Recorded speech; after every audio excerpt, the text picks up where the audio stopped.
And we are live again. We are reviewing the Efap 248, talking to Your Movie Sucks, YMS, about his criticisms of The Critical Drinker. Last time we were on, we got through about 34 minutes. So we're going to pick right back up at the 34-minute mark. I believe the last subject that they were addressing was trying to define whether or not Political Drinker's channel has any political leaning to it. I think that's the point that we're still on, but let's just jump into it. Like 3 of them. Yeah, they're fairly short. His typical videos. Yeah, that's why I'm saying that. It's like they're like 10 minutes. Yeah. But yeah. Yeah. People I don't know, question marking. like, I don't know anything about Russell at Brand. The end really. at the end of the at the end of the stream on that day, I'm trying to imagine like the alternate universe where I was like, oh, I'm gonna go through like 4 or 5 of Critical Drinker's videos or something, right? I feel like that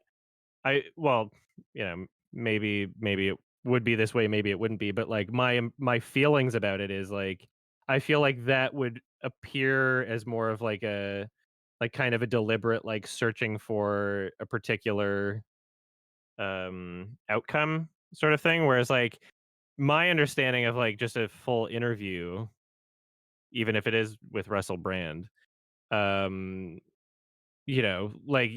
you're kind of just given, it's like a podcast format where you're given like any number of kind of free form opportunities and time to just kind of like explain your positions on things.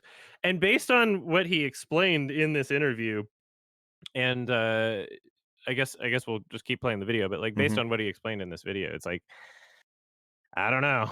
There's some things where if he didn't mean that, then he didn't say it. And if there's somewhere else on his channel that he meant something different, then I would like to be pointed towards it. But yeah. So YMS is saying that he wanted to go with the podcast form because he felt like that was more, as Rag said, free form. I've heard a lot of people agree with that point, that podcasts are longer form, and therefore it gets you a better insight to a person, particularly with celebrities or people that don't really share much of their opinion or private life.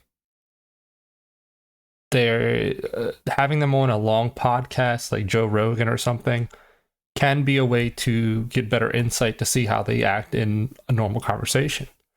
And the idea behind that is that short conversations can be, for lack of a better term, manufactured. You can have short interactions with people and not get very much insight on them. So that's kind of what he's saying there. Now, I don't know if they've already addressed that or not, but what they kind of say to counter that point is that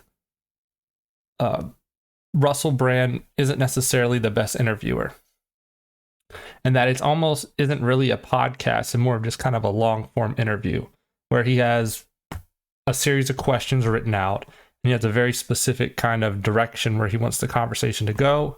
He doesn't know the drinker that well, and maybe he kind of lacks the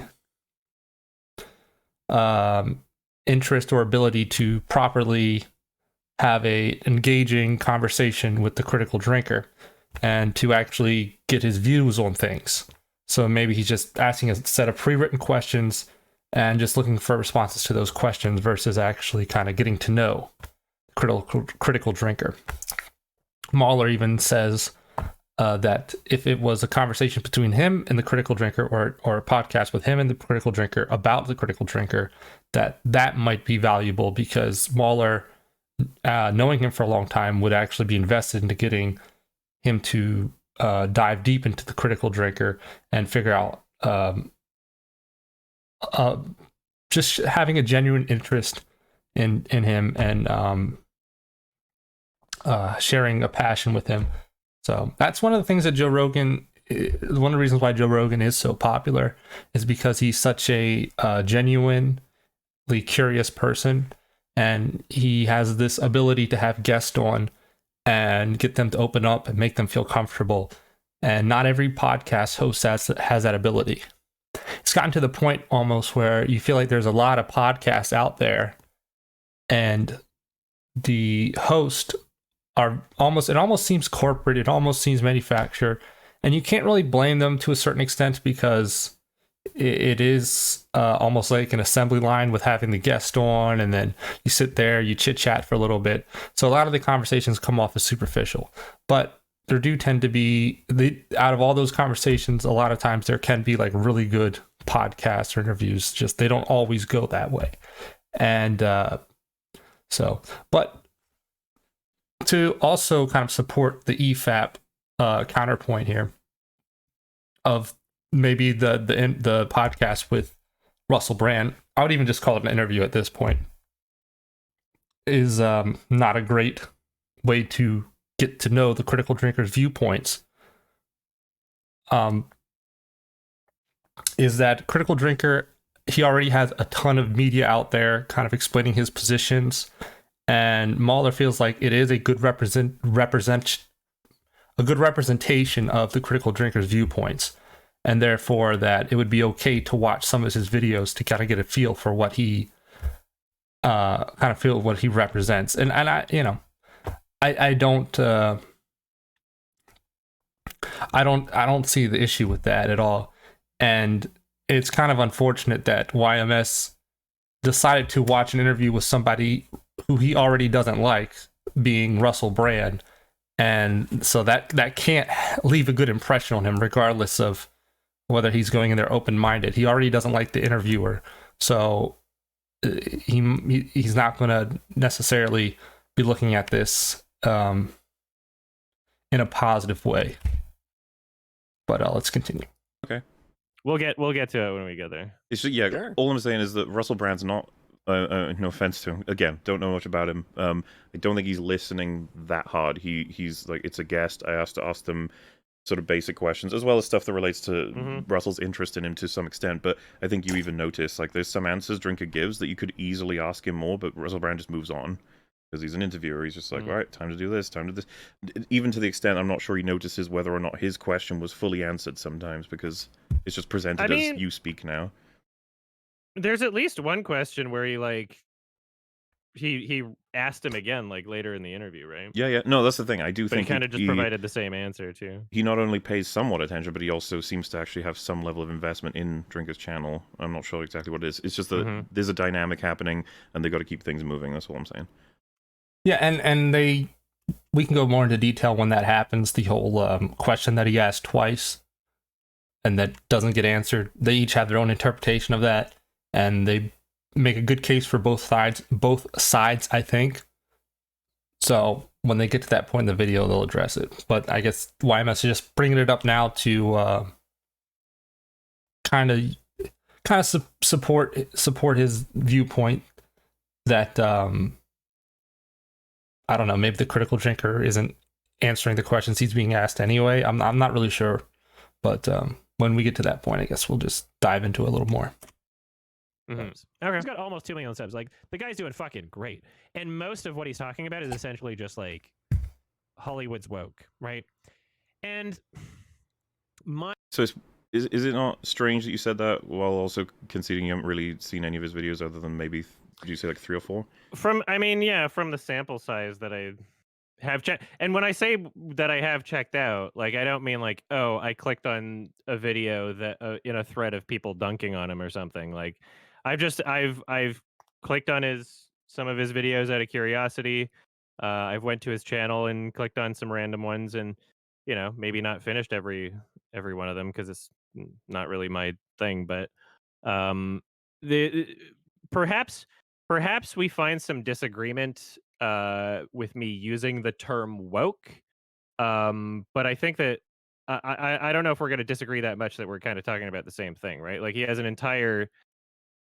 Before we go on to kind of talk about how he uses the word woke and the disagreement on the word woke, I just want to first kind of address him saying that he clicked on a few of the Critical Drinkers videos and kind of never finished them.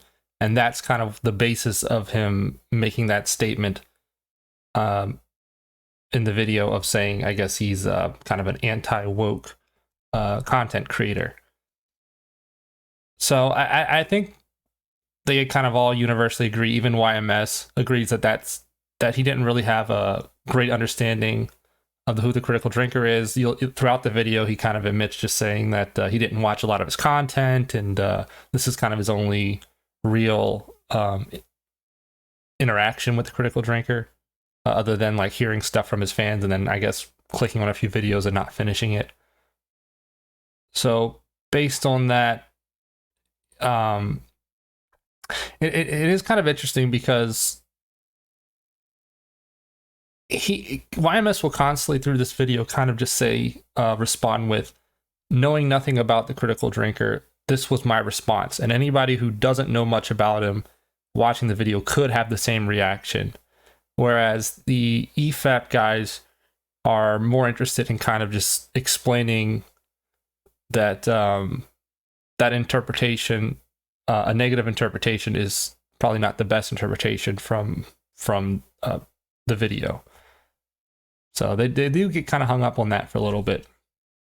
But we're going to go in, I guess the next part of this is going to be the defining of woke. Video on how men are improperly used in film, and same for women. You can't have men doing like Yeah. If you were asking me though, because I've pretty much seen all of his videos, if you ask me what does he focus on, I'd say, it's pretty much writing. He'll always, in every one of these videos, primarily talk about the stories and being told sometimes you'll talk about filmmaking in a little bit more depth, but I mean, it's 10 minutes, so you get what you'd understand you'd get. Do you feel like even with writing as the focus, do you feel like there's like kind of a political slant or angle to it? Not necessarily like a nefarious one or like a dishonest one, but just one that attracts an audience of people that might want to hear. I'm not saying he's grifting, but like just invariably. Yeah, his thing is that there's a sort of point of view in Hollywood that's way too popular that gets primarily focused before writing does, and that he thinks that it, like, as a core, as a foundation, that goal will destroy a lot of what you can create with stories because you'll automatically prevent yourself from doing particular things. For like sterile examples, it would just be like the Doctor Strange wasn't allowed in WandaVision because Kevin Feige said you can't have a white man saving the day when it's about Wanda's story. You don't need to phrase it like that to argue storytelling, yet they did. You have like the boys, Maeve wasn't allowed to die even though she clearly should have died because she was bisexual. So, like, we can't bury a gays, that sort of stuff. Like, basically, concerns about meta or societal issues that bleed into your writing so hard that they just create contradictions and fuck ups. So to kind of address what that exchange right there, YMS asked the Efap guys or Mahler that whether or not Critical Drinker has some kind of political slant to it, or it could be seen that way. And I think Mahler's response is pretty sufficient. Pretty much what he's saying is that to the extent that he believes that, let's say, woke ideology or any really type of political ideology is influencing the writing, is causing the movies to be written poorly. And there's a quote in this video at some point which I really like, where he kind of says that they're using politics instead of good writing, implying that they're putting all their focus and energy into the political message, and the writing is kind of being pushed to the wayside. And or not just the writing, but I guess they give whatever they believe makes a good story, character development, themes. So, and he just kind of gave a few examples of, so this character is a certain is a man, or is this character is a gay character, therefore we can't kill him off. And even if killing that character off makes the most sense for the story, is in the theoretical example he's giving, or I guess it's not theoretical in the example that he's giving. They decide not to do that because it would be frowned upon in a political way. So in that sense, you could see some kind of political leaning to it. But I think that's more of just a side effect of critiquing the writing. And that's just that's not necessarily the goal. They're critiquing the writing in a way saying that these themes of politics are impacting it in a negative way. So in that sense, it is political. But is he going in there with a political ideology, with a political leaning? No, I think he's clearly saying that he's not. I think that is what YMS is trying to get at. But Mahler just kind of answers the question in a very honest way without just saying, oh, no, he doesn't do it at all. He's saying he does do it, but not in the sense of bringing his bias into it, more in the sense that he believes that there is some kind of, not all the time, but there can be some kind of political influence on the writing, which is causing it to be bad. Whether that's true or not, that's kind of for them to debate it out. So would you agree that we're essentially talking about the same thing, even if we are. like, it's if just that I wouldn't describe Drinker. That's what he primarily does. I would say he reviews films from a point of view of writing quality or entertainment first. Okay. So would you say that the majority of his content doesn't like reflect that at all, but the majority of what gets talked about of his content is that? Yes, in the same way that everyone says what Mahler does is talk about how objectively correct he is. Like it's a complete fuck up. It just represents the people who like. It's unfortunate how many people don't watch. What do you mean? That's all you do talk about, Mahler? Is all you talk about is being objectively correct? Nah, I'm kidding. I mean, he's right in the sense that these large channels with millions of views, sometimes hundreds of millions of views overall, obviously people are going to have their own versions of them, and they're going to kind of make incorrect assumptions about the channel. At least, it's only natural. So he's saying that that believing that that Critical Drinker is some kind of political figure is an incorrect assumption made by people that maybe don't like him or maybe aren't familiar with his content, like they don't actually watch his content, or for some reason just are coming away with that impression. Watch the channel at all, be it me or Drinker or yourself, and they'll have this takeaway that's absolutely fucking alien. It's like that's not at all what gets talked about. I'm familiar with that. Yeah, and that's why I think I said to you that I don't find I completely understand why you would have said what you said, because it makes sense that people would have told you over and over again that this is the case. Like that's okay. all Drinker talks about. I do still have like criticisms in that realm though. So that's important, I think, because just Mahler saying that it's understandable that because you don't have any familiarity with the Critical Drinker's work, that you came to the conclusion that he's some kind of super political leaning, maybe not super, but just some political leaning, maybe activist. I'm not really sure. But that's fair, because that's fair. That's a fair takeaway if you're not familiar with any of his work, and if you have people that are telling you this stuff, if you have people in your fan base telling you that that's what he represents. But YMS kind of pushes back a little and says that he still has critiques, which is kind of interesting, because I don't know how much more of the content that he's watched of Critical Drinkers to kind of come to that conclusion. The conclusion that he is, I don't know, political leaning or something like that. So if he hasn't seen any new material since this video, or if he has seen very little, then yeah, he probably will still hold the same opinion. So I think that kind of goes without saying, but he just, I guess, thought that it would be good to mention that. But I guess we'll get to them. my biggest critic, the critical drinker, as a person that has not watched all of his videos, obviously, but as a person that's seen, you know, like I've clicked on a fair amount of things, and maybe not recently, but I've clicked on a fair amount of things, and have essentially just walked away with the idea of like, okay, you're a person creating film reviews for like the average audience member, but not like one that's like really into film as like an art form. If is that like an incorrect thing to say? Like, Yes. He's very invested in the art form. Yes. Okay, but I guess I would also I guess clarify that there's different thresholds of what people would consider to be like art form versus, you know, like film as entertainment. And sure, entertainment is an art form. Um, and I'm not saying like, oh yeah, like everybody has to fucking enjoy Synecdoche in New York or something.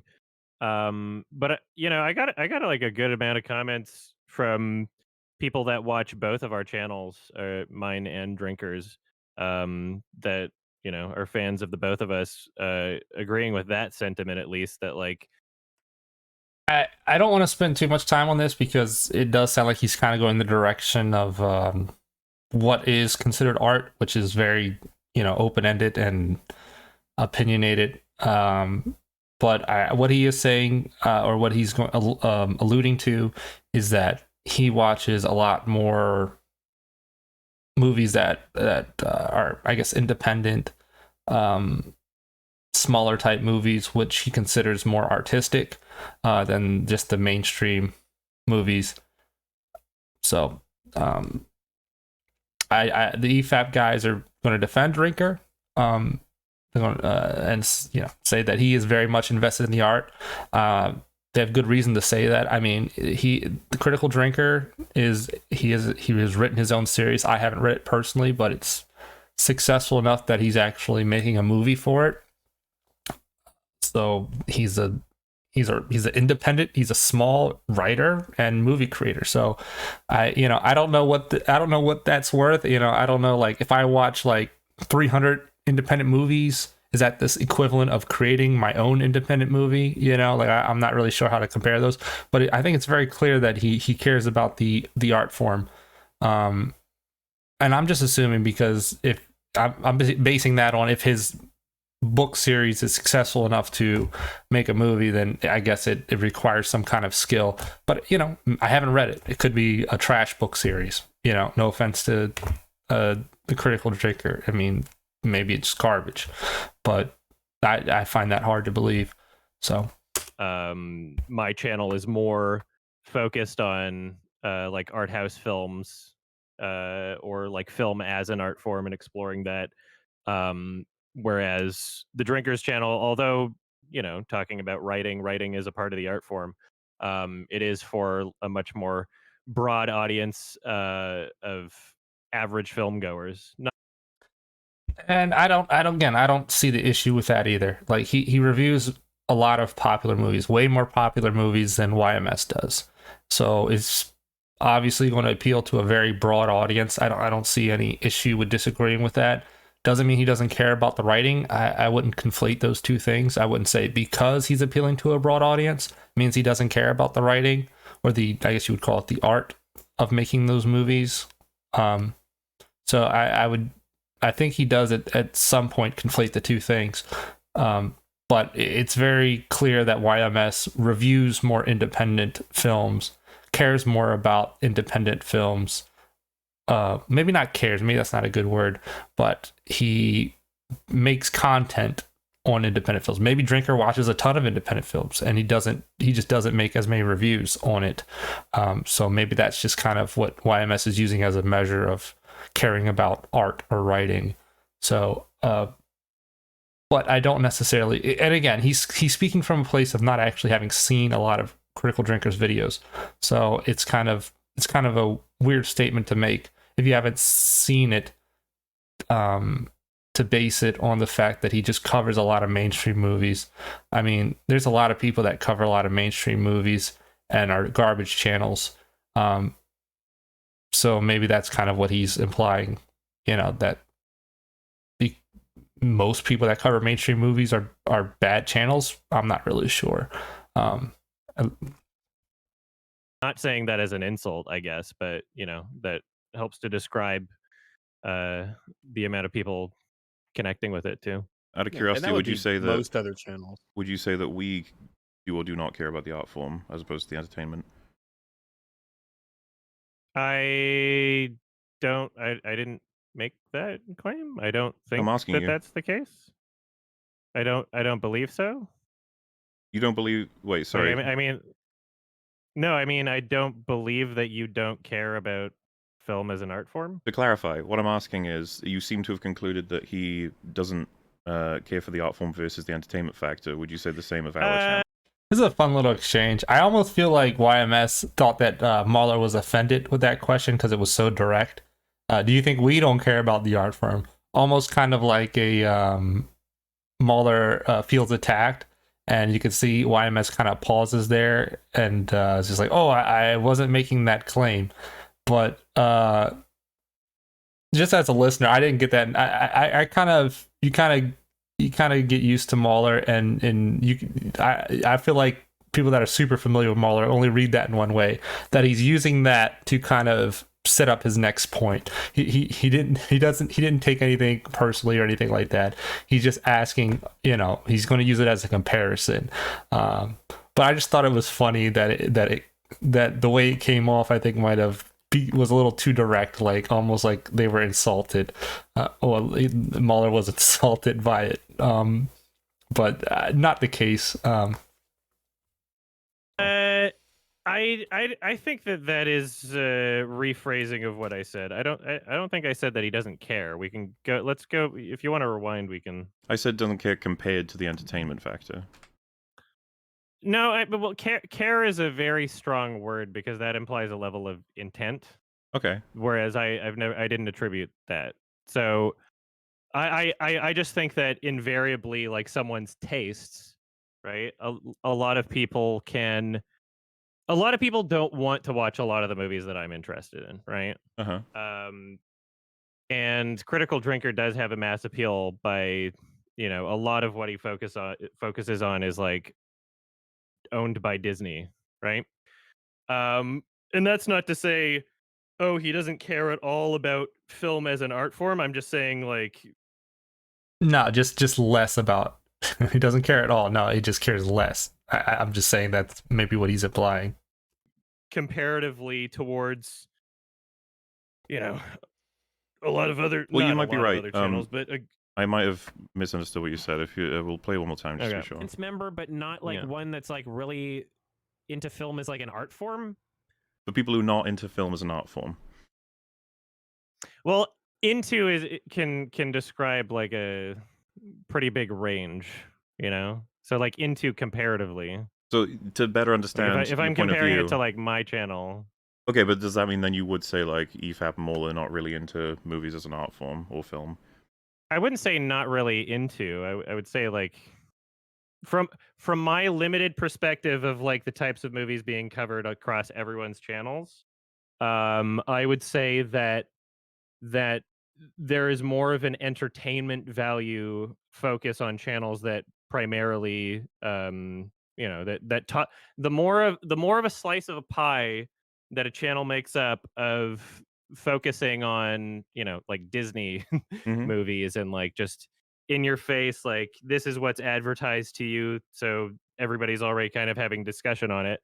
I would say that there is more of a like an art form focus on channels that talk about more subversive or artistic or challenging or against the grain, or because to me that's what art is like But I showing assume you'd somebody something new, right? Like if there's so much familiarity in an art form, it's not really art anymore for me. And I'm not saying that as like an absolutist statement. I'm just saying that as like a comparative statement. Like you put an incredible amount of weight in sort of how things push the bounds or do something that is new. Yeah, because otherwise, what's the risky. point? What's the fucking point of art? Like, I don't want to not a lot see of the same people's shit over and visions. over again. Like, it's not I thought that was a good step in by Rags to kind of help. I thought what Rags said kind of helped explain what YMS was saying, and it also, I don't have any. I want to be clear. I don't really have any issue with YMS or Efap. I think that asking him to clarify what he's saying, is good for everyone, because maybe they interpret it in a different way, and it gives YMS a chance to kind of think about what he means by what he's saying, and Rags helping him to kind of solidify what he's saying, just shows that he's actually listening. He's listening to what he's saying, and he's got a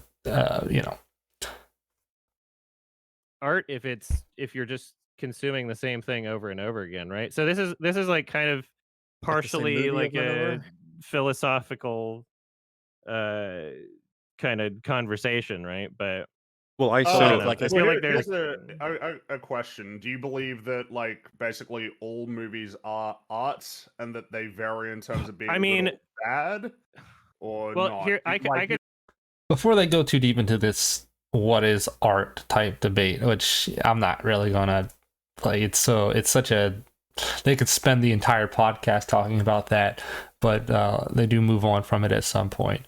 I just want to kind of bring things back to the whole original point, about, I guess, does the critical drinker, and then Mahler asks, does EFAP focus, are they not interested in the art? And YMS pretty much says that channels that cover mainstream movies like Disney are more interested in the entertainment value and less about the art form, and that channels that cover movies that are lesser known are more interested in the art form. Not saying that that's true, but that's kind of how we got to this point of what is art question. You look say go for it. I think if we're talking about like definitions or the philosophical definition that I would say everything's art. I would say life's fucking art, right? So when I say that something's like more or less art, it's in the same vein as saying, there's no true objectivity, but something can be more or less objective, right? You can have someone in the jury for like a crime, and it's like, okay, they know the victim. That's less objective than someone who doesn't know the victim sitting on the jury, although no one is truly objective, right? So there's varying degrees of scale without being absolutist about it. I think that Sure. anything and everything can be considered art, but I would argue that the more artful pieces of media that exist are the ones that are not showing us things that have already been shown before. How would you define art if somebody was to ask you what you think art really like is? If someone's asked, Not really sure where Rags is going with this. Like, how would you define art? I think he just spent like the last minute or so kind of defining it, and it's very clear that to him it's a very like open-ended type thing. So I guess he's going to use this how to define art to kind of address the art versus entertainment debate that led into this, but I forget why. It just seems kind of funny. It's like he just talks about it for a minute and a half, and it's clear there's no clear answer. But Rex is just like, how do you define art? Okay. what is art? What would you say? Just as a broad sort of casual thing to say to him. It's whatever someone makes of it, right? So if it is whatever someone experiences that can have them think about something in a different way, right? Like this conversation's art. Like it literally is. Like we're producing video content, and it doesn't even necessarily have to be, but like a conversation in a real room with someone can be art. Something that can influence or alter your experience on this planet and have you think about something. I think that's art. And so then yeah, I mean, like it holds true to my statements that the less the more familiar and the more recycled something is, I feel like that's less artistic because it doesn't make you think about anything because it's just the same shit over and over, right? So But I don't know if we should get stun locked on this though. I agree. But it is an interesting question. I don't think I could define art any better than YMS just did. If I really thought about it, what do I think art is? I typically think it's a product of creativity, and that's that can be appreciated by others, maybe. So it is a pretty philosophical question, but maybe there was a point to it. Let's see. I don't do the we're 2 whole minutes through the stun lock to video. one guide thing. I fucking hate Twitch culture for that. We're just talking about what we talk about, okay? So the critical Okay. drinker, would you I'm say... I'm just saying I don't want it to be 12 hours. You can, obviously, you feel free to spend as much time or as little as you want, but I was just going to say, the Okay. drinker, from what you said, do you think the audience takeaway is that he doesn't really concern himself very critically about the art form, from what you said?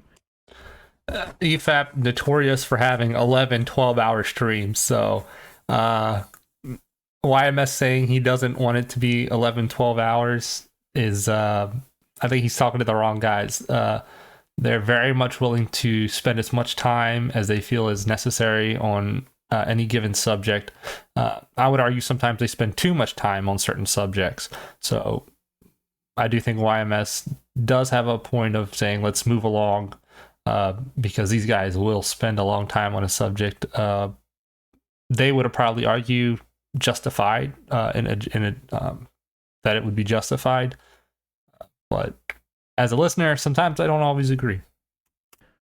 I don't think that his audience feels that way, but I think that there's a lot. I think there's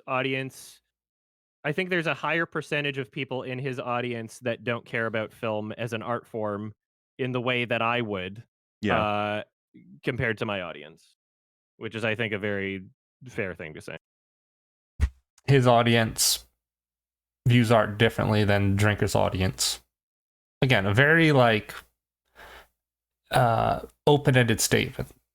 Not a lot of room for specifics there. Like, you could interpret that a million different ways. You could go, how much of your audience views art that way? How much of Drinker's audience? But I guess he's implying a majority of his audience views arts differently than a majority of Drinker's audience. Not really sure what the point of that statement is. I may be saying that a lot of his audience watches mainstream and therefore aren't as interested in the more specifics of movie making, versus, or I guess, thoughtful movies. Not really sure. So I think that he very much does, but that those who watch movies just to be entertained are very much going to gravitate toward his channel as well. So I think that's fair. yeah, because it's a very the types of media that he talks about generally are very widely well known and appealing, and also and this is not to say that this therefore means his content is bad or that he's grifting, but there's a big portion of his well, I don't know how big, but there's larger than channels that don't talk about I guess culture war kind of things, or at least have the lens of it reflected in the content. There's a higher percentage of people in that audience that are not necessarily interested in film. So we'll wait for it in the video, but I talked anecdotally about somebody. I think just saying that a large portion of his audience are interested in entertainment would have been fine to leave it at that. I don't feel like it was necessary to take it to that conclusion. That I know that kind of fell down like a conspiracy rabbit hole, and the content, they get their news from BitChute basically, and the only film channel that they even knew about was the Critical Drinker, and they're like, oh yeah, I like his videos. And it's not because they care about film as an art form, it's because there's kind of a implied, whether intentional or not by the drinker, whether intentional or not, there is kind of like an implied level of intent from this. We could say the filmmakers, we could say the studios, we could say corporations, we could, some people might even imply like the government or something. But there's this overarching sort of like, we talk about how men can't be presented in this way.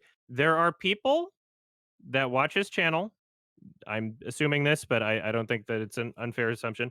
I think that there's a good chunk of people that watch his channel that probably that are the type of person that think that there's like a nefarious plot to try and like feminize men, right? Like there's people that believe that, and I'm not saying that Critical Drinker is the reason why they believe it, but that there's enough of that sort of conspiracy shit going on the internet, that his channel is not through any necessarily any intent of his own, but his channel is kind of like reaffirming those beliefs in a way without directly saying it. So what I got from that was that he's saying that from what he's seen, that a lot of people that he knows that like the Critical Drinker seem kind of crazy, seem kind of political, and therefore he thinks that represents the Critical Drinker. And again, I'm not saying he's being like sneaky or manipulative or like crypto, but I'm saying that like just because those things exist, those different beliefs, because they exist and because they essentially complement each other in terms of how the what's the word, the like perspective of the channel, the premise of some of the content on the channel, it seems to complement itself in that way. Like and he's kind of saying like, oh, what a coincidence that all these crazy people like the Critical Drinker, kind of not saying it directly, but he's definitely heavily implying that it's not just a coincidence. But again, it does seem like he's getting most of his information from people that don't like the Critical Drinker, and kind of like the same people that wouldn't like his channel or Efap would kind of just have a negative summary of what their channel is. So because he's getting his information from people that already don't like him, it seems that or maybe people that do like him, he's saying that the people that do like him seem to be negative. I'm not sure. It's really hard to say because I don't know what YMS has been exposed to come to that conclusion. Like, where has he seen these people? Or I've never really looked at the politics, or I don't even really read the comment section too much of Critical Drinker's videos. But when I do, it's typically people just talking about whether they like the movie or not. Or maybe there is some political ideology, but I typically don't read that because I'm not watching a movie review video for that. But maybe YMS is saying that he's like, maybe he's on Reddit a lot, or he's on like some sort of movie forums, and that's kind of their interpretation of him. And he's kind of, I guess he values that opinion enough to believe it, or at least that's how he's choosing to see this.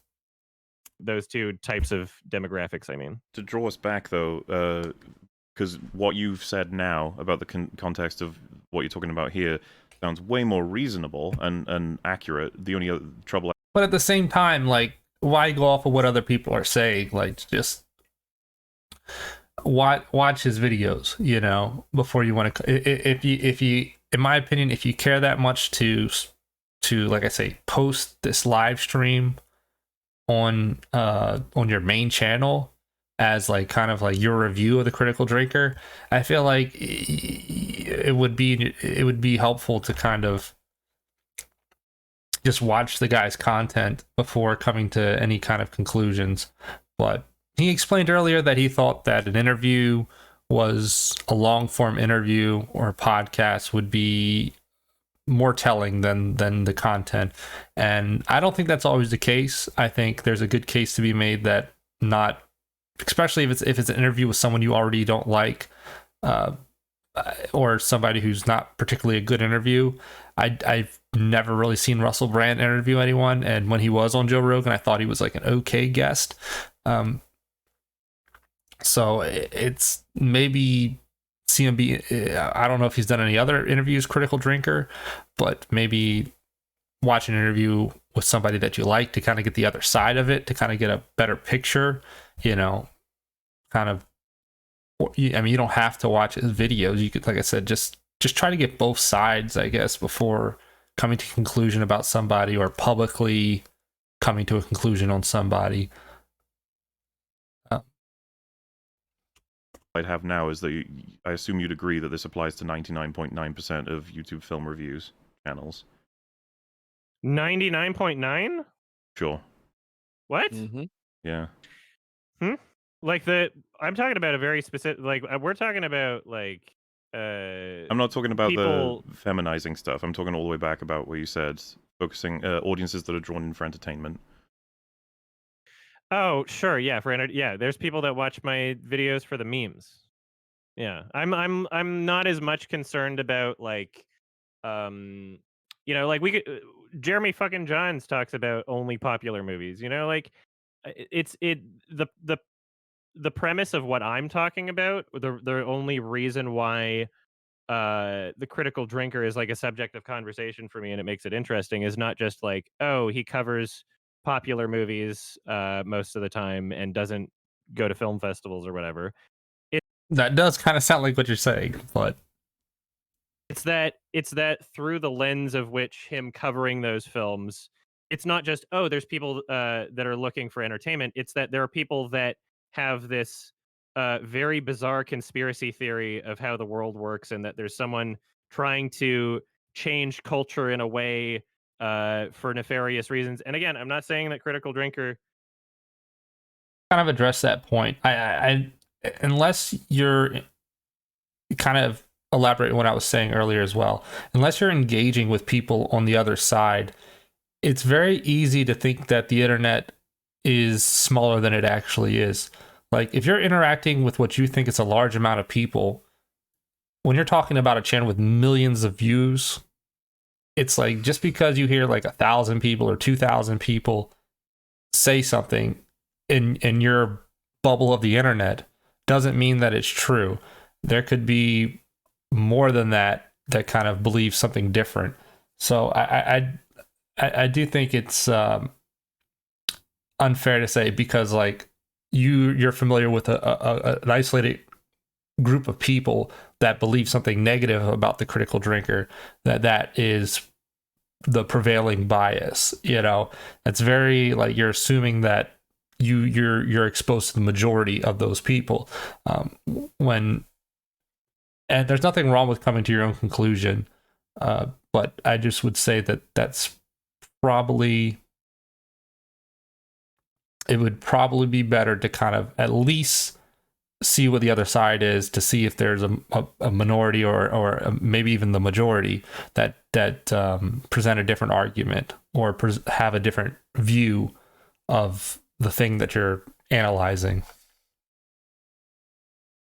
believes those things, or is even aware that his content is necessarily complementing those things. But like the a lot of the takeaways of his videos, or a lot of the lens through which he creates his content, is essentially like, okay, like male characters can't be presented like this because they're trying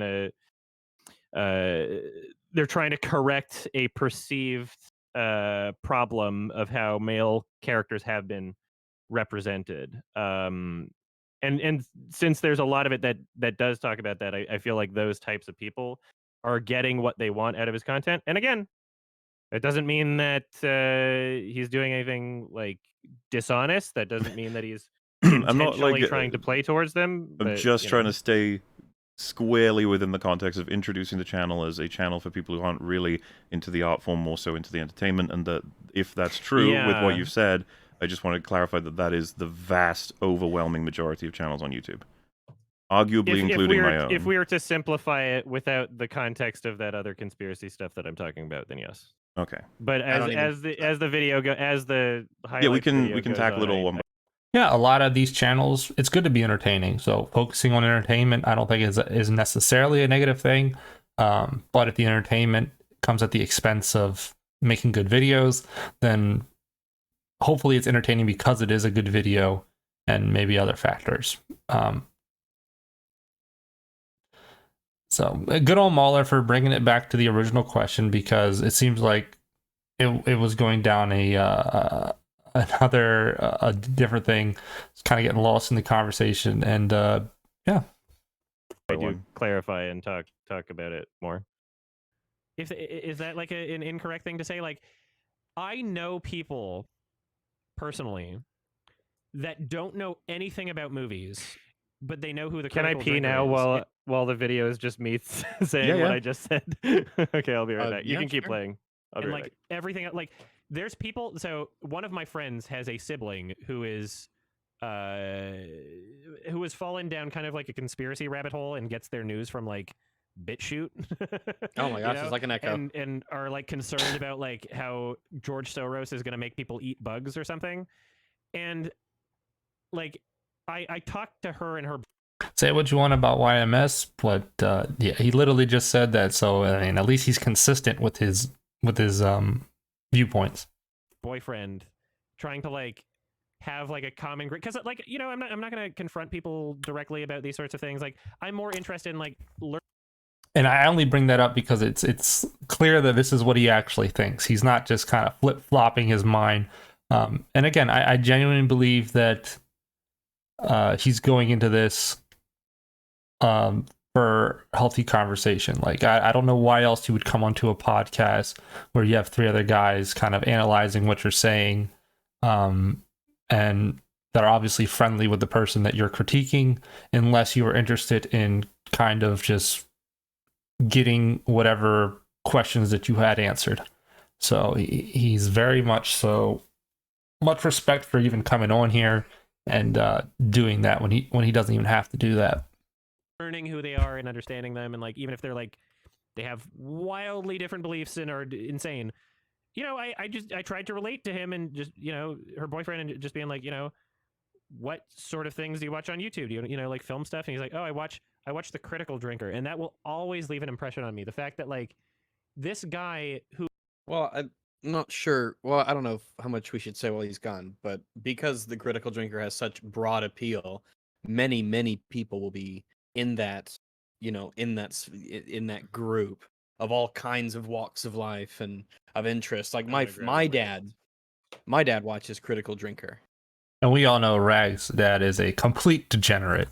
Nah, I'm kidding. I don't know. This is the first time I've ever heard Rags mention his dad, but it's the point he's making is kind of like, it's say you're talking about a celebrity, and let's say like I don't know, talk about Taylor Swift.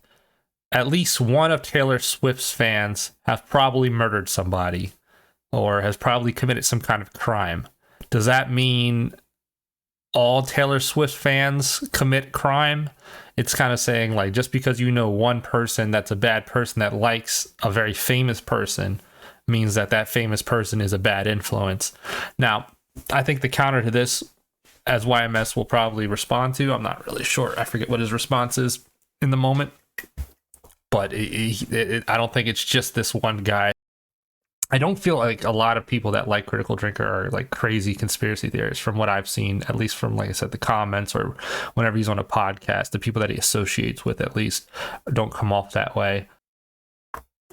It's just there's a huge amount of like, it's just very easily digestible content. Not that it's bad or anything like that, but it, you know, because of the size of it, because of the, you know, I think of Drinker's talents and the way that he talks about videos and or movies, and because he does have a passion for it, all sorts of people can watch his videos and be, you know, satisfied and learn things and, I'm back. you know, consider it insightful. So So you've just mentioned this a friend of a friend or whatever that has a lot of sort of conspiracy brain sort of things, but also happens to watch Critical Drinker. Do you think that's a fair thing to bring up before we've seen anything to do No, it's not fair. It's but I think YMS is aware of that, and just like I was saying, it's kind of just summarizing his interactions or what he's been told by a large amount of people.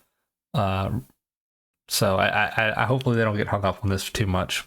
With Drinker yet?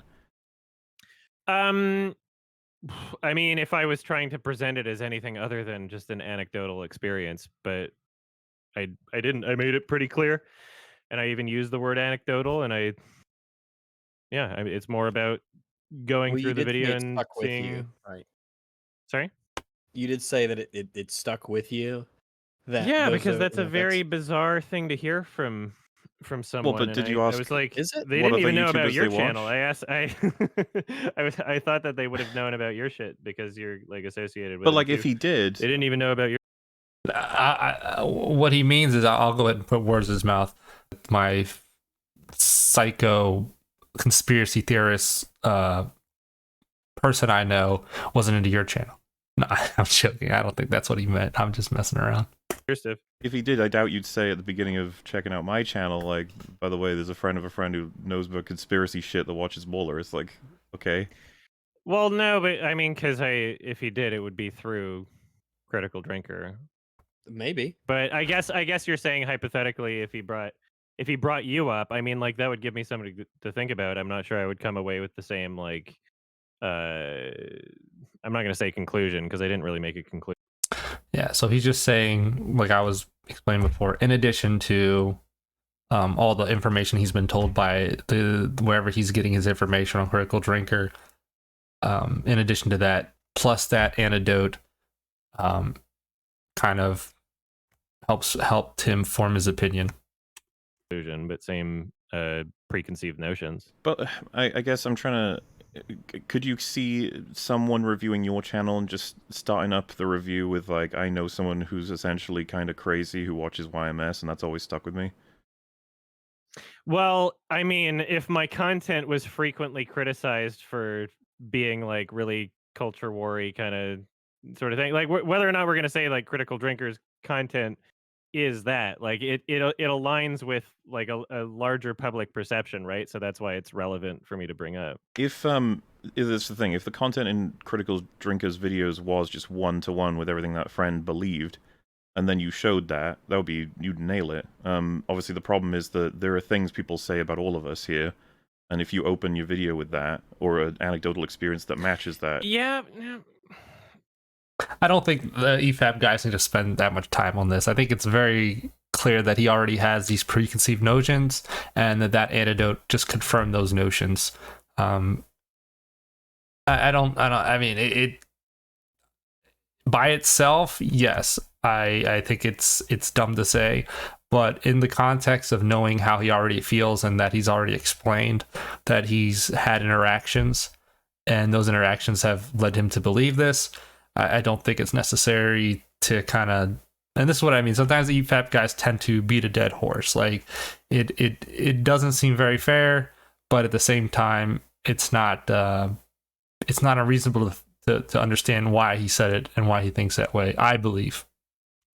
We shouldn't treat it like that was my like opening statement of like a thesis though. Like we should like I was just again, I was just saying what I knew of Critical Drinker and my own personal anecdotal experiences I've had, saying that I clicked on a couple videos that some people in the subreddit were mad about him, and it would be, yeah, I felt like that was worthy of mentioning, especially with the frequent caveats and clarifications that I make throughout this entire stream, trying to, very delicately insist that I am not trying to misattribute any sort of like anecdotal experiences as fact. And I'm Mhm. trying, I bring up like things that preconceived ideas that I have about his audience, and I, constantly clarifying throughout the video that I am not necessarily attributing the beliefs of his audience even to him. So I think, I don't know what else I could have done I probably, in terms of like if it were me, I the would overall fairness that I'm trying to present to the conversation and open-mindedness. I think probably that I did hold on to it until way it's better than prompted most is people. probably the way to go, right?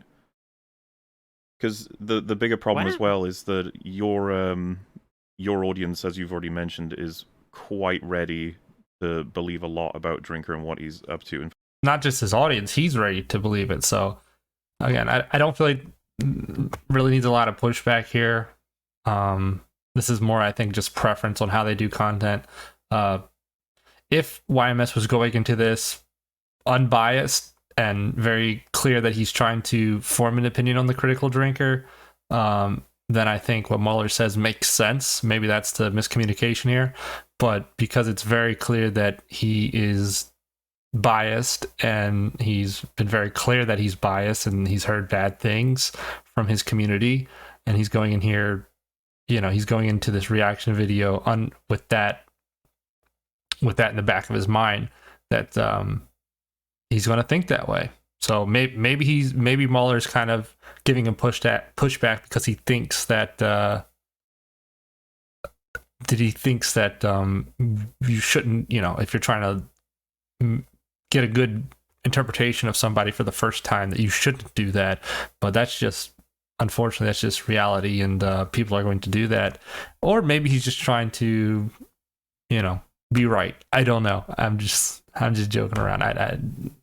We'll see. in fact, they would have told you a lot of stuff that Some people in my audience, mostly from the Sardonicast subreddit, okay, which is a combination of my audience and two other people's audiences. to give you an example, if for the first time ever we were to cover Vorsh reviewing a film, our audience would be incredibly inclined against him, just from different things that have happened in the past. Same for a lot of creators. If we were to cover, let's say, a friend of Drinkers, everyone would be inclined toward them more than likely. Just natural biases. So, Yeah. I'm saying your audience, I assume you agree, is inclined against a drinker, critical drinker. Not. I mean, That's kind of what you've been saying, like, at least the people that you're associated with. Otherwise, why would you have this negative preconception? maybe half. Like if you look at the top. And I don't know if I'm buying the whole half thing, because if it was half, you'd be going in kind of 50-50 split. You don't know either way. But it seems like from everything you said, and then based on that very specific instance with the friend of your friend being a crazy conspiracy theorist, that is the side that you're choosing to kind of agree with. So I don't know if I'm buying the half and half type thing. Or maybe to give him a more fair, I guess, charitable interpretation, maybe saying that half like him and half don't like him, and he agrees more with the half that don't like him than he does with the half that like him. Comments on the video right now, the number one is like on the highlight video, the number one is like, here's an unbiased summary for people that didn't have the time, and it's like a very fair, like, oh, Adam agrees with Drinker on this and critical Sure. blah, blah, blah. It's not like, like that's like the most representative sample of my audience, is that me, and as you can see through that stream, and as you can see through this. And to be fair, I feel like when I first watched this YMS reaction to the critical drinker, I didn't think it was that bad of a video. Like, I thought that the biggest issue was him not actually watching his content for himself. Before this whole Efap thing, I thought that was kind of weird, to do this big reaction to somebody that you're not even really familiar with their content, and kind of just like, this would be your first introduction to them. But other than that, I mean, he's pretty fair. He definitely kind of gives off this feeling of reluctancy when he does say I agree with him. Like, he's definitely kind of just covering his bases, going like, yeah, I agree with him mostly, or I agree with him, but not everything. A lot of these clarifiers after he says that he agrees, which is interesting. I see that as kind of a way to like disassociate with what you're saying you agree with. So, but that could also just be him trying to not come to a conclusion too quickly. I do get the feeling that YMS is a type of person that likes to take his time when coming to conclusions. That even if he has brought compelling evidence, that he will sit on that compelling evidence and think about it for some time before changing his mind, and that he's reluctant to change his opinions on things once he's formed an opinion, maybe as a result of spending so much time forming that opinion. So that could also be, that's kind of like why I do give him the benefit of the doubt anytime I feel like, just like I'll give the Efap guys the benefit of the doubt a lot of the time just because I'm familiar with their content. But YMS does give me that vibe, so I will give him the benefit of the doubt a lot of times, because I do feel like he's absorbing everything, the new information, and he kind of just wants to digest it a little bit before coming to having a new opinion, because he does seem to hold on to and believe the opinions that he's saying. So I do respect that. Now whether or not that starts getting influenced by not wanting things like not wanting to be wrong, which, to be fair, everybody, particularly Efap and YMS, there's, as any human being with pride will not want to admit wrong, but most good faith people will do it more quickly than others if it's very clear to them and they believe that they are wrong. Oops. So I think they all do that very well. So that's part of the reason why I actually enjoy this conversation. But yeah, the original video I didn't have that much of an issue with. I thought that he was drinking a little bit. He was kind of in his own little corner of the world. So he was very liberal, and by liberal I don't mean the political way. I mean, like, he was speaking very, like, kind of super comfortably and freely, like in the sense that you're not talking to someone face to face that disagrees with you, so you're allowed to just kind of express like whatever you're feeling in the moment, and it's not really, you're not going to be held, I don't want to say held accountable to it, because that kind of implies that he's doing something wrong. But everyone knows you talk differently when somebody's being critical of you versus like just when you're hanging out with your fans. That's who a lot of viewers are. They're fans, so you feel more comfortable saying things that and even he admits that a lot of times when people are talking, they'll subconsciously say things that they know their audience wants to hear. So I mean, it's entirely possible that he's falling victim to that as well when he's reviewing The Drinker. But it's also just speculation. The type of thoughts that I put out into the world are ones where I'm constantly encouraging trying to understand other people, trying to be fair, and trying to even if I have biases, saying those biases, recognizing those biases, and seeing if being open to having those biases contradicted, or being open to new information, even if I have a preconceived idea about somebody else. I feel like that is more representative of my audience singularly. And let's think about this for a second too. Even with a lot of people that, as soon as you make a video criticizing someone else on the internet, it's going to be flooded with people that are just like, already don't like the person, and they're just looking for more justification to not like the them point further, just so they can add to the whole thing, right? I'm not trying to like, prove to even you. with that, like, the comment section is very fair and reasonable for the most part. I'm not trying to prove to like, you that your audience is even unreasonably going in any particular direction. All I'm highlighting is that it's not the greatest idea to put something like that before covering anything to do with Drinker with an audience that's already arguably inclined against him. I don't believe that I would say over half of my... If his intention is to be completely unbiased, but like I said, I think he made it pretty clear that he was being biased, and I don't think his goal in that video was to try to convince people that he didn't already believe these things. But I think Mueller is correct in the sense that it would be more fair to the critical drinker if you at least didn't address those until after you got exposed to more of the content itself. But again, I don't really feel like it's necessary to hang up on that point too much, because it seems like the EFAP guys are pretty well aware that he was going into it with that interpretation of you, and maybe they're just trying to bring attention to it to kind of help explain why the video's tone might be the way that it is, versus like, I'm not sure Adam ever claimed that. He claims that he's good faith. He's claiming that he believes the things he's saying and that he's not like making them up. But that doesn't mean that he hasn't already kind of made his mind not completely up, but he hasn't already started going in a certain direction with an opinion that he's formed on the political drinker going into this.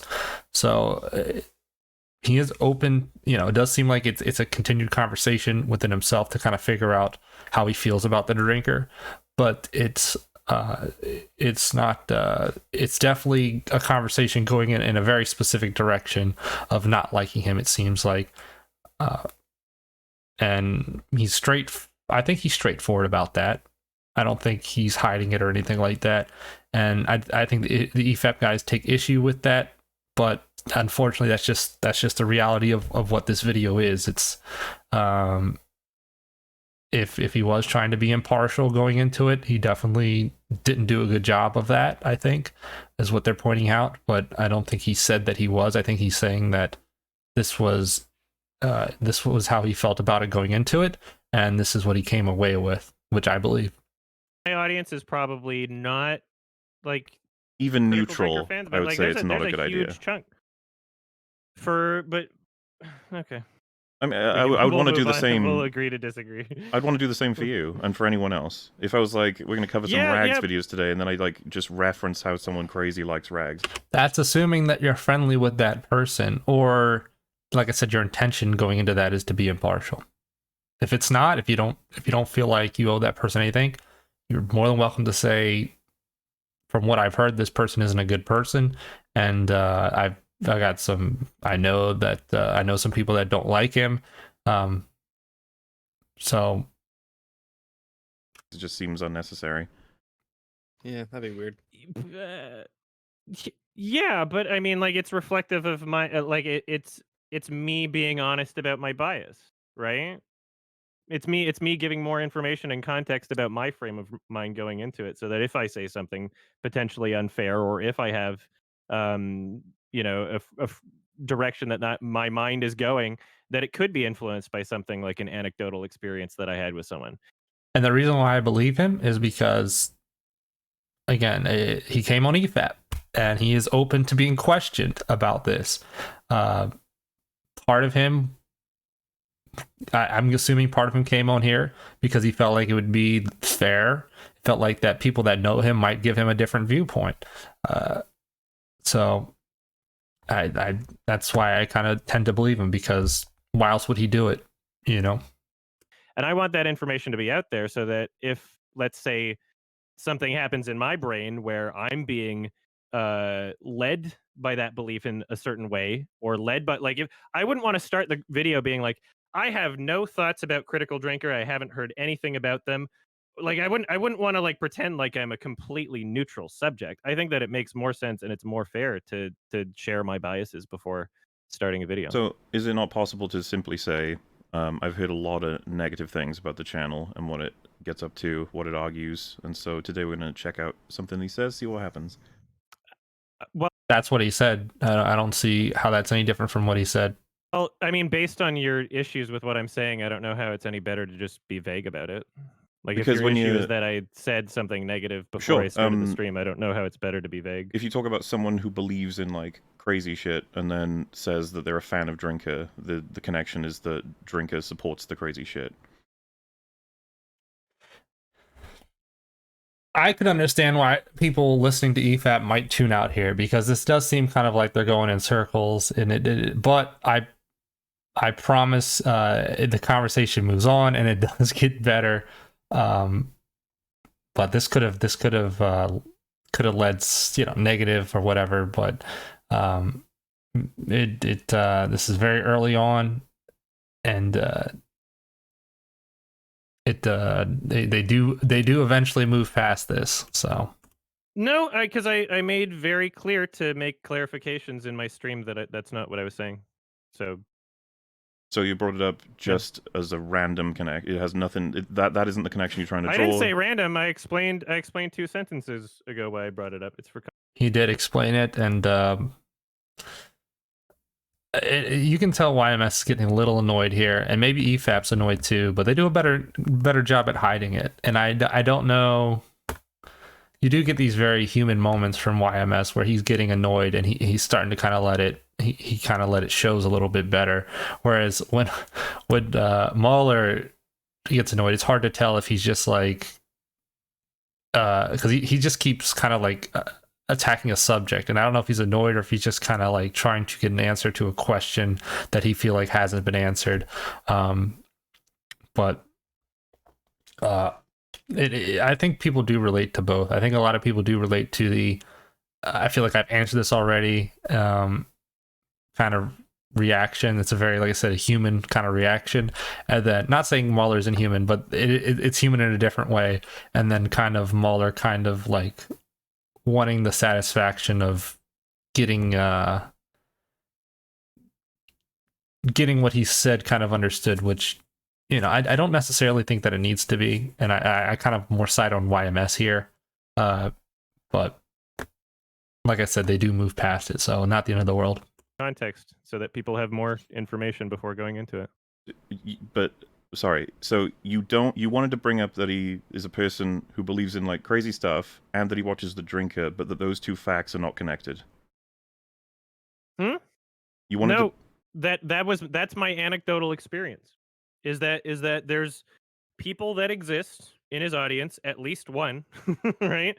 That are conspiracy brained and have somehow found his channel, despite their entire media diet being like Rumble and BitChute, which, you know, more people from Rumble are coming to his channel because Russell Brand just had like this interview of Russell Brand.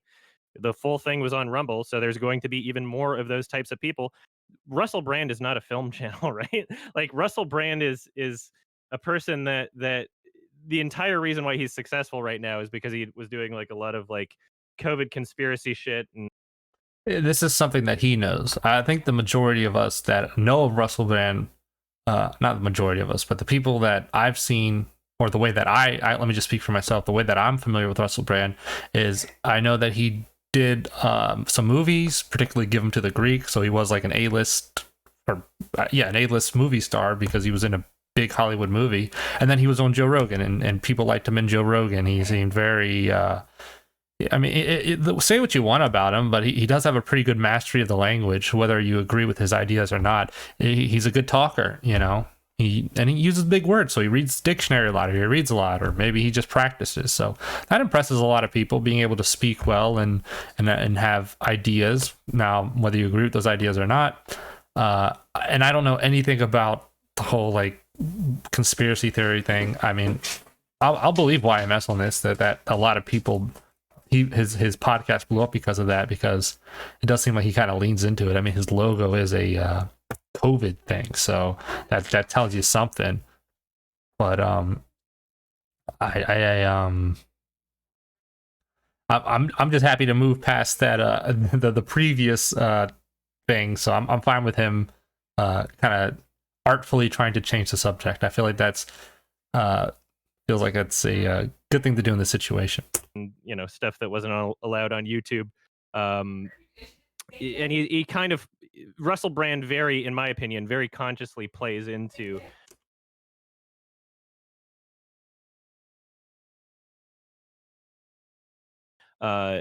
his own audience capture and knows what people want to hear and is essentially just grifting, making money off of doing that, right? And I'm not saying that that's what Critical Drinker is doing, and I make very clear in my stream that that's not what I'm saying.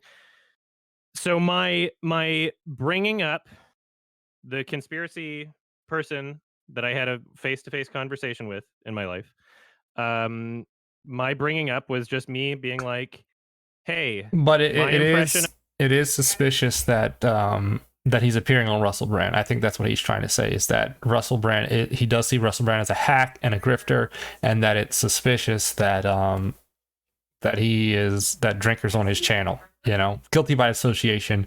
And he's just saying, not necessarily saying that that's what he's basing his whole opinion on, but that's a factor.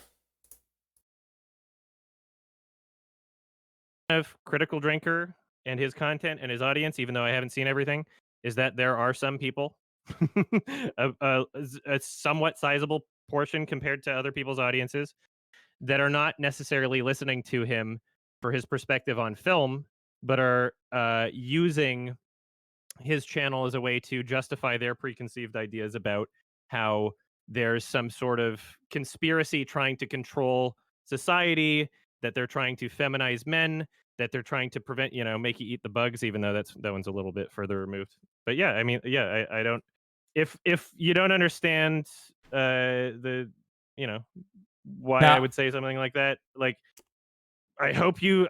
Now, it is kind of interesting because I do think one of those things Critical Drinker would probably agree with, which would be the feminization of men. I from what I have seen on his channel, it does seem like he would agree with that. Eating bug things, I think is a little extreme. So that'd be me.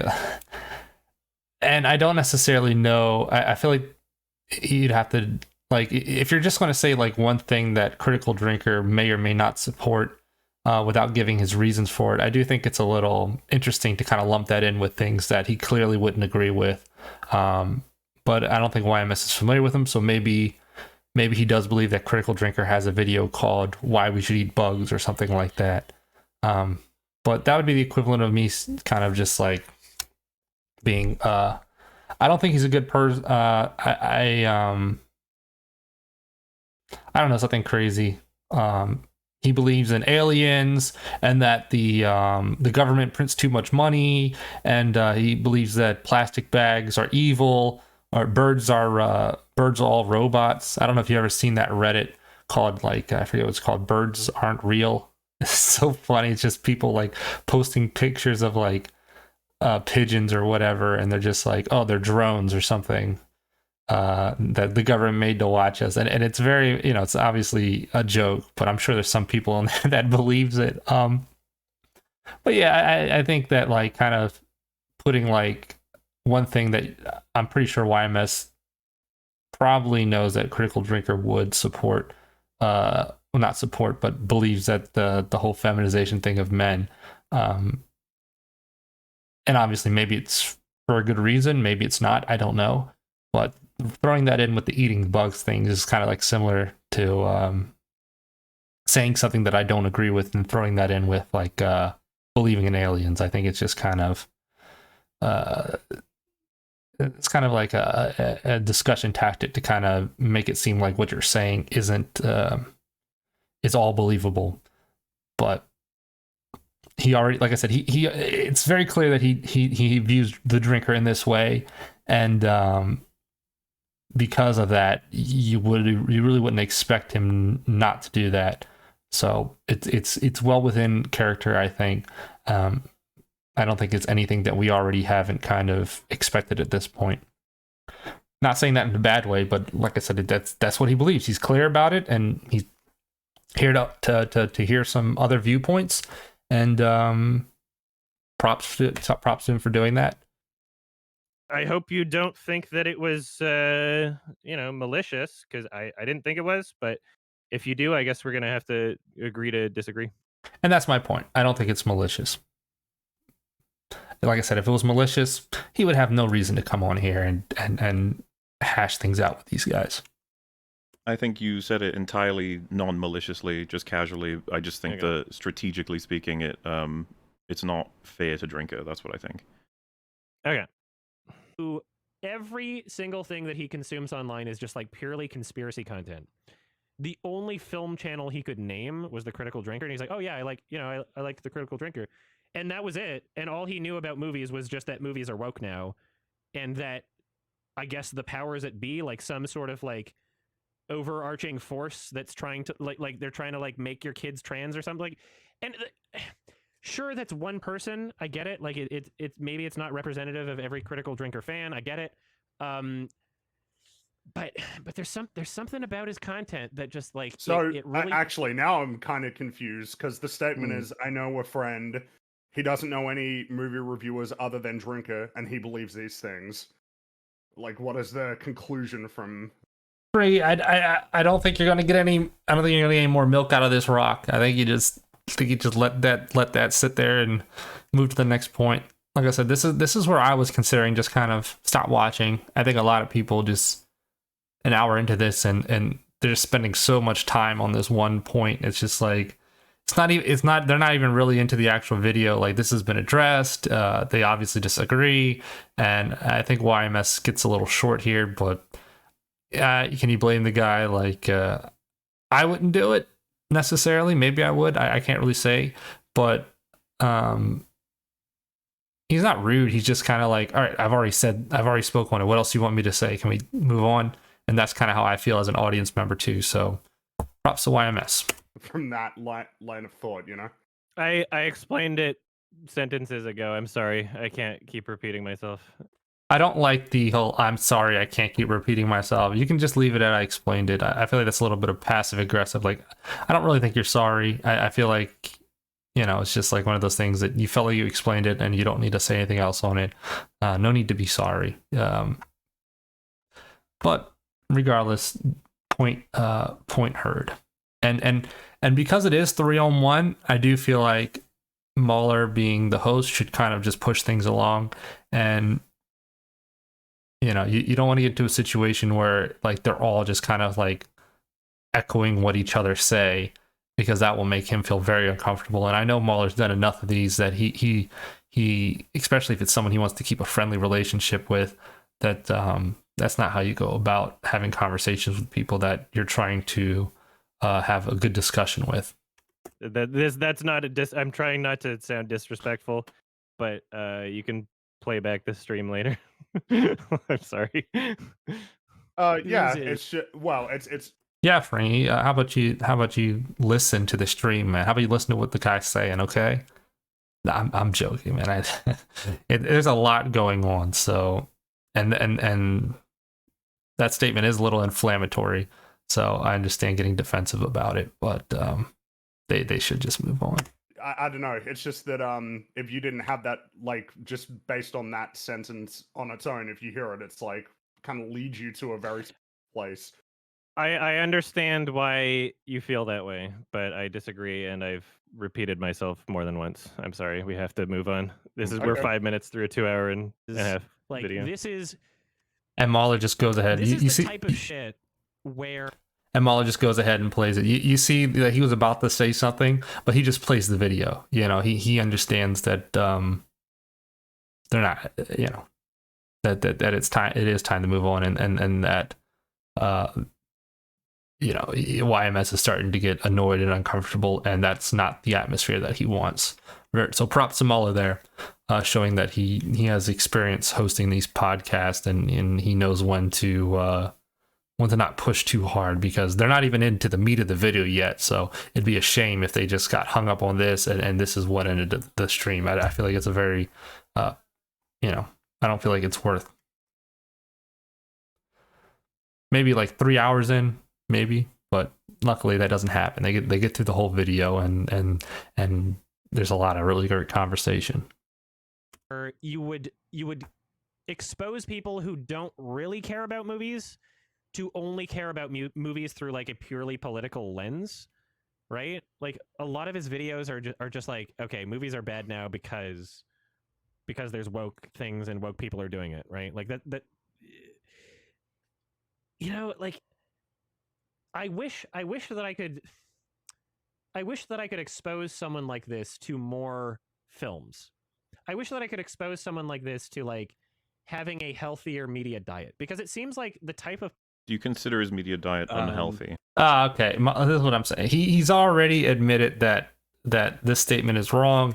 He said before this video that he misunderstood what the drinkers' media diet was. So I don't really think there's a point asking that question. I think it would have been more safe for Mueller to say that we've already talked that you think that his media diet wasn't healthy before watching this, but now that you've been exposed to some of his content, that that's no longer your position. Just so that maybe just for us, the audience, to kind of not think that viewpoint is accurate, that what YMS is saying is true, just to kind of address it. But I think asking him that question is a little bit like he's already answered it, but I mean, I guess he could answer it again. I mean, it could be healthier if most of what he's watching is And Disney healthy in shit, this but format meaning varied. Sure. But yeah, I mean, like I said at the beginning of the stream, that was one of my misconceptions that I can easily give you a point on. He recommended a lot more things than what I scrolled through because it was categorized under a different title. Okay, So cool. I'm not going to try to argue that like he doesn't check out things that are against the grain or smaller films that aren't explicitly Disney films. That was a misconception on my part. So To be fair to Mueller, I think he's asking that question because there was conversation earlier on this stream where YMS still kind of, it seems like, holds that belief that his media diet isn't really super healthy, and that without watching, it does seem like he has done some additional research where he's looked into the drinker and looked at some of his other content and seen that his media diet is a little healthier. He's not just eating like sugar and candy media, but he does have some. I'm not sure what he looked at or what he saw. Maybe it would be better for Mueller to kind of ask him specifically what media did you see the drinkers that you thought was good, just because I don't think YMS. He says he still has some critiques, and I think it would be good to clarify that this is no longer a clear critique of his anymore. But I also feel like he's kind of addressed that what he's saying in the video he doesn't agree with anymore. Oh, okay. Person that thinks that all movies are bad now. Like, what is the name of your series, right? Like, why modern movies suck, right? Like, that's a series on the channel. Why modern movies suck. It's not necessarily that modern movies suck. It's that there's a handful of like popular studio modern movies that suck. And if you go back in time to like, whenever you think that the golden age of movies is 90s, 80s, 70s, 60s, 50s, whatever, like you'll realize that there's a lot of things that were A, financially successful, and B, nominated for a bunch of Academy Awards that were also shit, right? And we're left with this sort of like, I don't know how much we want to spend on this, but I am in agreement with Drinker that we're in an unprecedentedly bad time for mainstream movies being of a quality that's lower than, in my experience, has ever been in any particular decade. Keyword being mainstream. Sure. But I think it's important to recognize that like most movies from any decade are just not worth watching. Like a lot of them are just like really bad. Sure. And of course, Drinker would only ever be referencing mainstream Hollywood. He wouldn't be referencing indie or the market as an enormous whole. Yeah. I think something to keep in mind here is that like if let's say we're going through this whole thing, we're having this whole conversation, and I am saying something like, okay, well here's my misconception and here's why. I think that is also like kind of a helpful way to learn why there are a lot of people with that same perspective on Critical Drinker, because I don't think it just like comes from nowhere, right? So if I'm a person that doesn't want to watch through every single one of his videos, and he's a part of public discourse or internet discourse or something, right? And people are always have opinions on things that they haven't like watched every video from. The series title, Why Modern Movies Suck, doesn't really, it kind of, unless he's making clarifications in those videos saying like, oh, I don't mean modern movies, I mean specifically studio modern movies, which I don't think he. Correct me if I'm wrong, but I don't know if he makes that clarification often or at all. So this is another tangent that I think they get stuck on for a little bit, but just to kind of get my thoughts out on the whole thing. Mahler saying that he thinks that the drinker is primarily he agrees with the drinker, and that modern movies are unprecedentedly bad right now. So that throughout history there have been bad movies, but that the most bad movies are right now. And I'd assume he means that like relatively. So like not maybe in a specifically numerical value. Like obviously more movies are being made now, so maybe overall there's more bad movies, but there's also more good movies. I think what he means is that the percentage of bad movies right now is the highest. So maybe back in the day there was like 10% bad movies. Right now it's 80% bad movies. I'm just giving an example to kind of explain what he's saying, or at least what I believe he's saying. So now YMS makes a good point. He says that him explaining his misconceptions, and this is why a lot of people like YMS. You could tell because he's a thoughtful guy, he's a smart guy, and he makes good points. I mean, I can't argue that's not a good point. It's like he's saying that I have misconceptions about the critical drinker, which is, people have misconceptions about things all the time. And having this debate could be an opportunity to kind of maybe feel like, why do I have that misconception? Why do a lot of the people where I've kind of built this misconception from, why do they share that misconception? Is there a good reason for it? And if there is a good reason, maybe we can kind of like attack that good reason and break that good reason down to maybe see if that good reason isn't actually a good reason or something along those lines, which I think is a very like cool way to think about it. And it's very nice to see that after that kind of like annoyance exchange before this, where he's just like, can we move on? Okay. That he didn't take it personally. Like he's just kind of like, he's still looking at this as an opportunity, and which is good. Nobody in here is taking it personally, which I love. You can tell when people start taking it personally, because every time you ask him a question, it gets shorter and shorter until like the interview just ends, and then there's all this dead silence. But no, he's looking at it from a different perspective. I think a very healthy and fun perspective to look at it. And now we can listen to them for the next 4 hours, not 4 hours, I think it's just the next couple of minutes, where they kind of debate the definition of modern movies. Going back to what I was saying very early in the video, where I said YMS, and I think Efap's guilty of this too. They kind of pick and choose what they take literally, and they take their interpretation as fact. So we're gonna get this. Let me rephrase that better.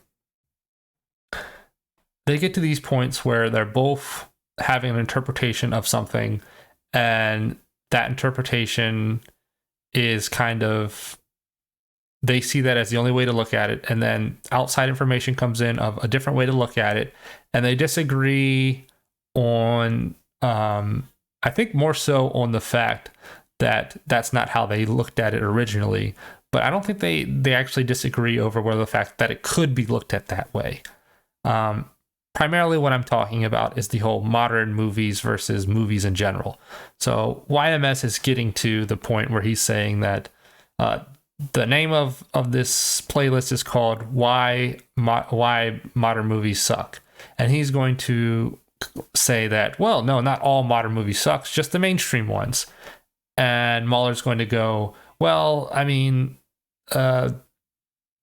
it's kind of implied that the majority of movies suck nowadays. Like I said, unprecedented amount, 95%, whatever, the highest percent in history suck right now. So it's a fair statement to say, regardless whether he clarifies modern or not, that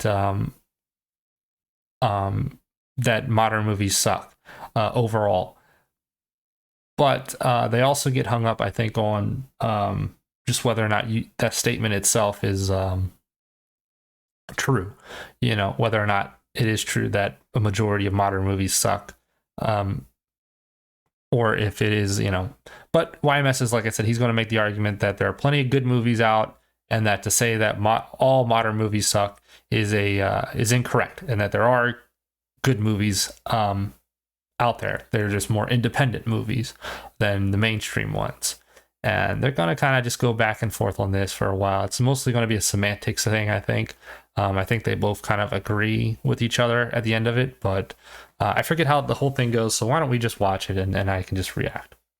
As much as I wouldn't say like he definitely does or doesn't, but like all of his references will come from modern big studio movies. Yeah.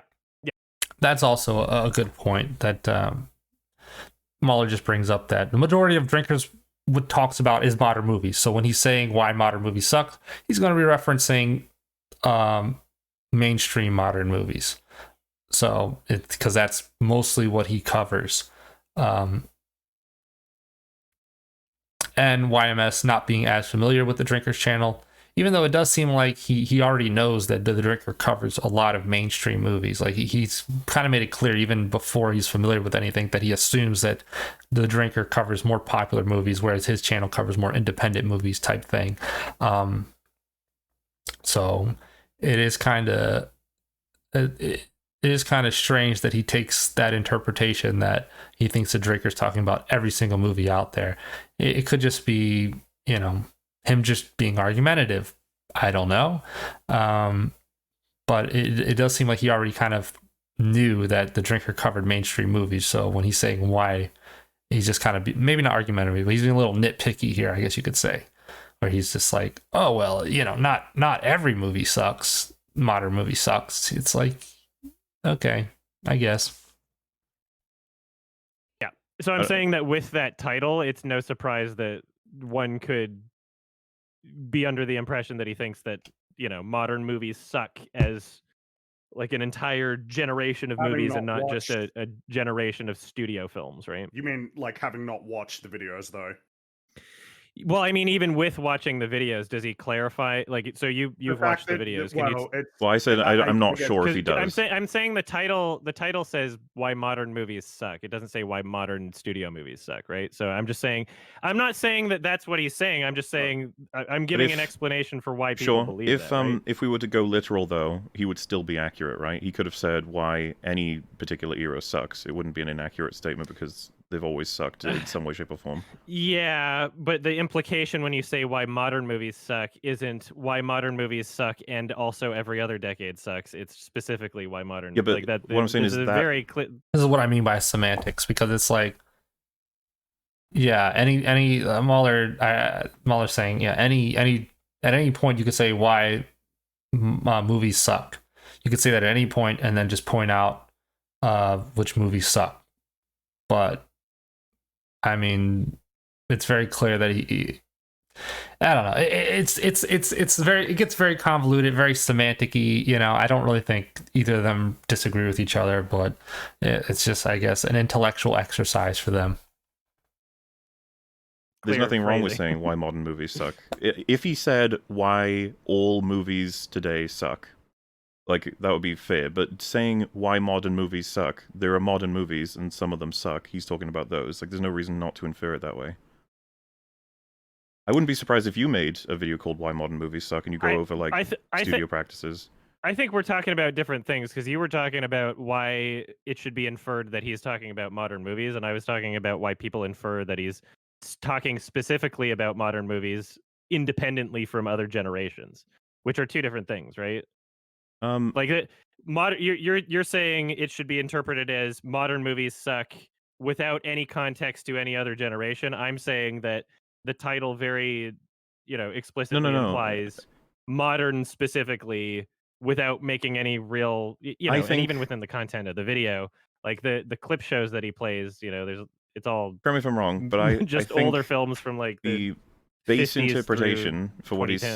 Why modern movies suck, I think that the base interpretation of that is he's going to be talking about movies from the last 10 years at maximum, more than likely. You're saying that he's talking about all of the films, more than likely. That's what you're inferring from that.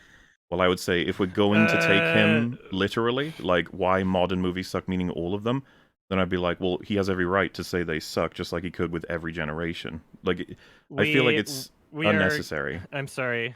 I don't mean to interrupt, but we started talking about different things, and we have to we have to keep playing because it would be too much to try and untangle. I don't. Well, that's kind of why I'm reacting. I think he's right. Mahler starts talking about something different there, I believe, because he starts saying, he's saying that it's implied that all movies, that he could be talking about all movies.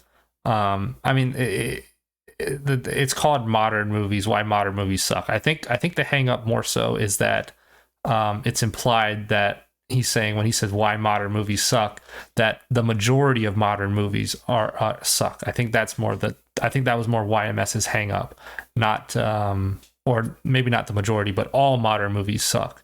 Not necessarily that you couldn't make that statement at any point, because they're always, I mean, it is kind of the same thing when you think about it, because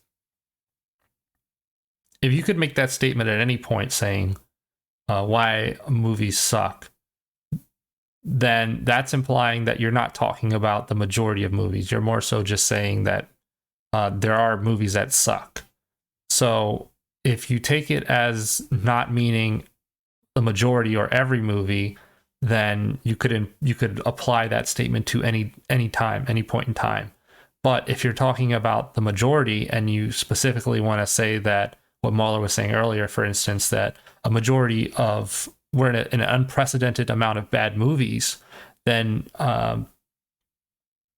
it means something a little bit different. It doesn't mean that there are movies that suck at any given point. It means that at the current point there are more movies that suck than normal.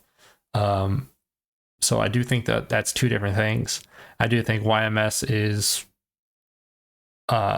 right to say let's move on, because I don't really think it matters too much. Like I said, this is more of just kind of like, they're just kind of like doing a little bit of mental jousting. They're kind of just diving into a subject, and it's kind of getting a little tangled and convoluted, getting a little hard to follow, and it's not really that important, I don't think. I think it's, just saying that he has a playlist that say why modern movies suck. I think it's clear that it shows that he believes that there's a lot of modern movies that suck. His channel covers mainstream. I think they could debate the mainstream thing a little bit if they want. They could say, oh, well, he could put mainstream in the title. That way he clarifies that not every movie sucks. He could say why a majority of mainstream movies suck. That would, I think those clarifiers would kind of make YMS not have the critiques that he has, which is a lengthy title, but I also don't feel like you have to put it in there. But I think his whole point is that the reason why it could be misinterpreted is because it doesn't have those qualifiers in them. And he's not wrong, but I also think, again, I think it is a little kind of, I think, he's running a channel. You want to keep those titles kind of like, you don't want to make it like 7-8 word titles. I think having just that in there, and then you watch a few videos and you kind of get an idea of what he's talking about, what that title mainly, is talking about, a majority of mainstream movies today.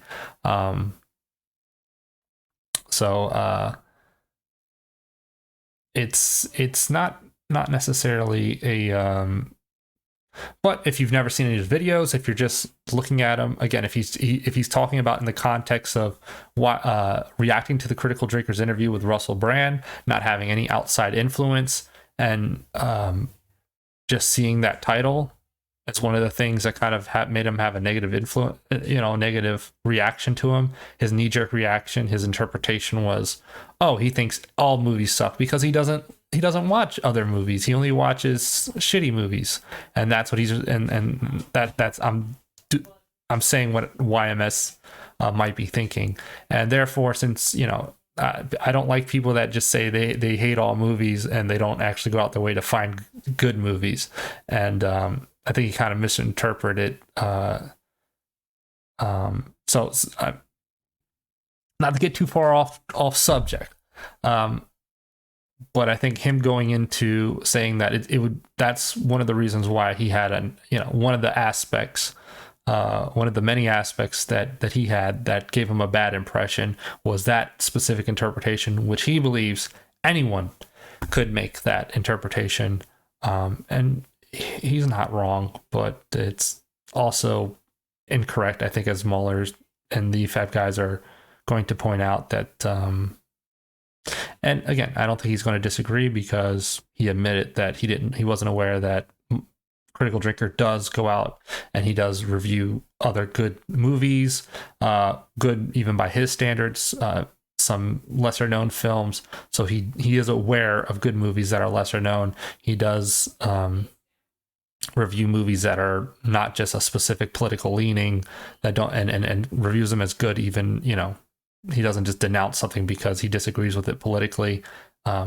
We don't really know what the Drinker's politics are, but assuming that his fan base is a certain political leaning, he doesn't denounce. So, for instance, they bring up Arcane, you know, which they give as example as a progressive movie that is done well, or progressive series that is done well with good writing and all that, as an example of the Critical Drinker being unbiased towards media as long as the writing's good and the character's good, whether it has political messaging or not. Going back to the whole thing of political messaging instead of good writing. If it's political messaging and good writing, it's fine. But if they're using it instead of good writing, then it's an issue. I think that's kind of what it all boils down to. So that was a nice, really, you know, long tangent on that. I'm not sure if I helped clarify anything, but I do feel like it deserved a little bit of explanation because it was getting a little confusing there. What we're both talking about here. A, financially successful, and B, nominated for a bunch of Academy Awards that were also shit, right? And we're left with this sort of like bias of what we think the past is because we only remember what is the greatest, you know, most influential, memorable, classic things of the time period, right? So, you know, I when you think think that's a fair observation in terms of like Mhm. that people don't, you know, like when you think about the films that you like from the past, you're not always necessarily going to be thinking about the ones that were shit. But I mean, come on, look at the Marvel Cinematic Universe right now. It's awful. But Those that's films are the answer is terrible. within what you just said. It's within what you just said. Look at the Marvel Cinematic Universe. That's not. I'm looking at the whole broader scope of films. You know, it was a good fucking year for movies. 2014. You know, it was a really good fucking year for movies. 2019. Okay, Yeah, like 2019 there's I agree. was a still really like good year for movies. there's still Yeah. like fuck. There's you know a lot of great shit coming out. I just Oh, like well, I don't. so I the think one that of the it's- observations that I'm trying to make there is that like these films are really bad. Like they're Yes. really bad, and consistently to a degree that is shocking compared to. Yeah, and it Like, wouldn't if you matter if he's compared, I talking guess, about like, any- Marvel or not, if he's going to be referencing how Marvel used to, like 2008 to 2016 I know, but were far but better. his It's not, but his like serious that isn't is why Marvel movies suck. No, but that's that- not his serious. it's title. not about Marvel. It's about how that's one of the prisms of many that we can compare that was modern just Marvel one to past example. Marvel. We can compare modern Star Wars to Yeah, past Star Wars. We can compare all the IPs that way, and that they've gotten staggeringly horrific You can compared to compare their the older Disney versions. live-action remakes to the Disney Renaissance It just- animated films. It feels so incredibly Disney brained, and I'm trying to encourage an Oh, well, you online could go broader. discourse You could about talk film like, the that Terminator just like franchise or like, well, I mean, yeah, there's Predator. If you want to go for franchises that have a point of, these are really good points of reference because you have films in those franchises that existed 20, 30, 40 years like ago. the whole reused IP thing is like a particularly bad thing right now. Yeah. Like that. Yes, and that is more That's like prevalent that's one now. thing that's A lot of very movies. specific That's to more this prevalent generation, now, right? exactly. Which I Yeah. imagine Yeah. I could believe. I'm just trying not to really comment because I think kind of hashed it out already, but it's nice that they're finding some common ground and having a good conversation about the whole thing. And like I said, they pretty much agree on what they're saying. They agree that movies now are really bad. They agree that that the remakes are bad. And I mean, they genuinely agree. I mean, obviously, you know, it was more of like a semantics type argument, I think, but I think the right thing to do was just to kind of just keep playing the video and get to something that's more something that's more open-ended, something that's kind of worth debating, because whether or not it's clear, I think I would argue that the intent is more important than the interpretation. So regardless of whether someone can get that interpretation of it, I think it's more kind of just like, well, is that actually what the thing is, you know? So hopefully they dive into more of that, and kind of just move past this a little bit. That there's one of these videos in this series that is referencing Yeah. the reuse of old, but I mean, that's not an unreasonable point. And it's not unreasonable No. to say, like, why modern movies suck. These franchises get dragged out, like the grave gets dug up and then they parade the corpse around to make more money now. Like that could be pointed to as a sort of uniquely modern, at least, you know, we're talking about the film industry right now. Mm-hmm. Yep, that's fair. And so, yeah, like, just to clarify, do you think, in terms of decades, that we're in a pretty damn bad one overall compared to others, or not? If we're talking about all film, no, we're not. It is easier for independent artists to create films than it ever has been before. People are shooting films with fucking iPhones, I right? think we're talking about like quality of fucking film. Yeah. Right. quality. Yeah, the quality is fucking Well, but fantastic right now. I, Like if you haven't, this is exactly what I talk about in the video. Like if your film diet is narrow to wait. the point where most of what you're talking about is just like franchise IPs, it's the same thing. Like if you were to say, look at the fucking gaming industry, right? Every AAA studio right now is fucking dog shit, microtransactions, like greedy business practices, just so unethical, predatory bullshit, right? And what's different about the gaming culture versus the And I think this is this conversation really doesn't have much to do with the actual video. I think it's just them kind of going into a side tangent talking about modern film and modern gaming, comparing the two things. So I don't really feel like this has much to do with the actual video, but it's just something that these two channels that spend a lot of time talking about this and thinking about this can exchange some ideas on it. I don't think there's anything wrong with that. film culture is that one random guy making Undertale or Minecraft or fucking, you know, like any sort of like indie game or whatever, you can publish it yourself on the internet. You can market it yourself on the internet because gamers are all like internet people. You can post it on fucking Reddit. You have a successful game. Everybody knows about Undertale. Everybody knows about Minecraft. The independent gaming scene is what I would like to see the film scene as. But right now, everybody's talking about the equivalent of AAA gaming for movies, and my frustration is like, damn, there are all these fucking amazing indie movies that exist in the same way that there's all these amazing indie games that exist, but people don't talk about them in the same way that they talk about indie games, right? It's less accessible to people because there's a higher barrier of entry for getting your film funded, for getting your film seen, for getting it seen legitimately. Like Joel Haver's releasing his own films on YouTube, and those do decent for like a YouTuber, but they don't have the same legitimacy. Poor Mahler trying to get a word in, but at the same time, like these guys spend hours doing live streams,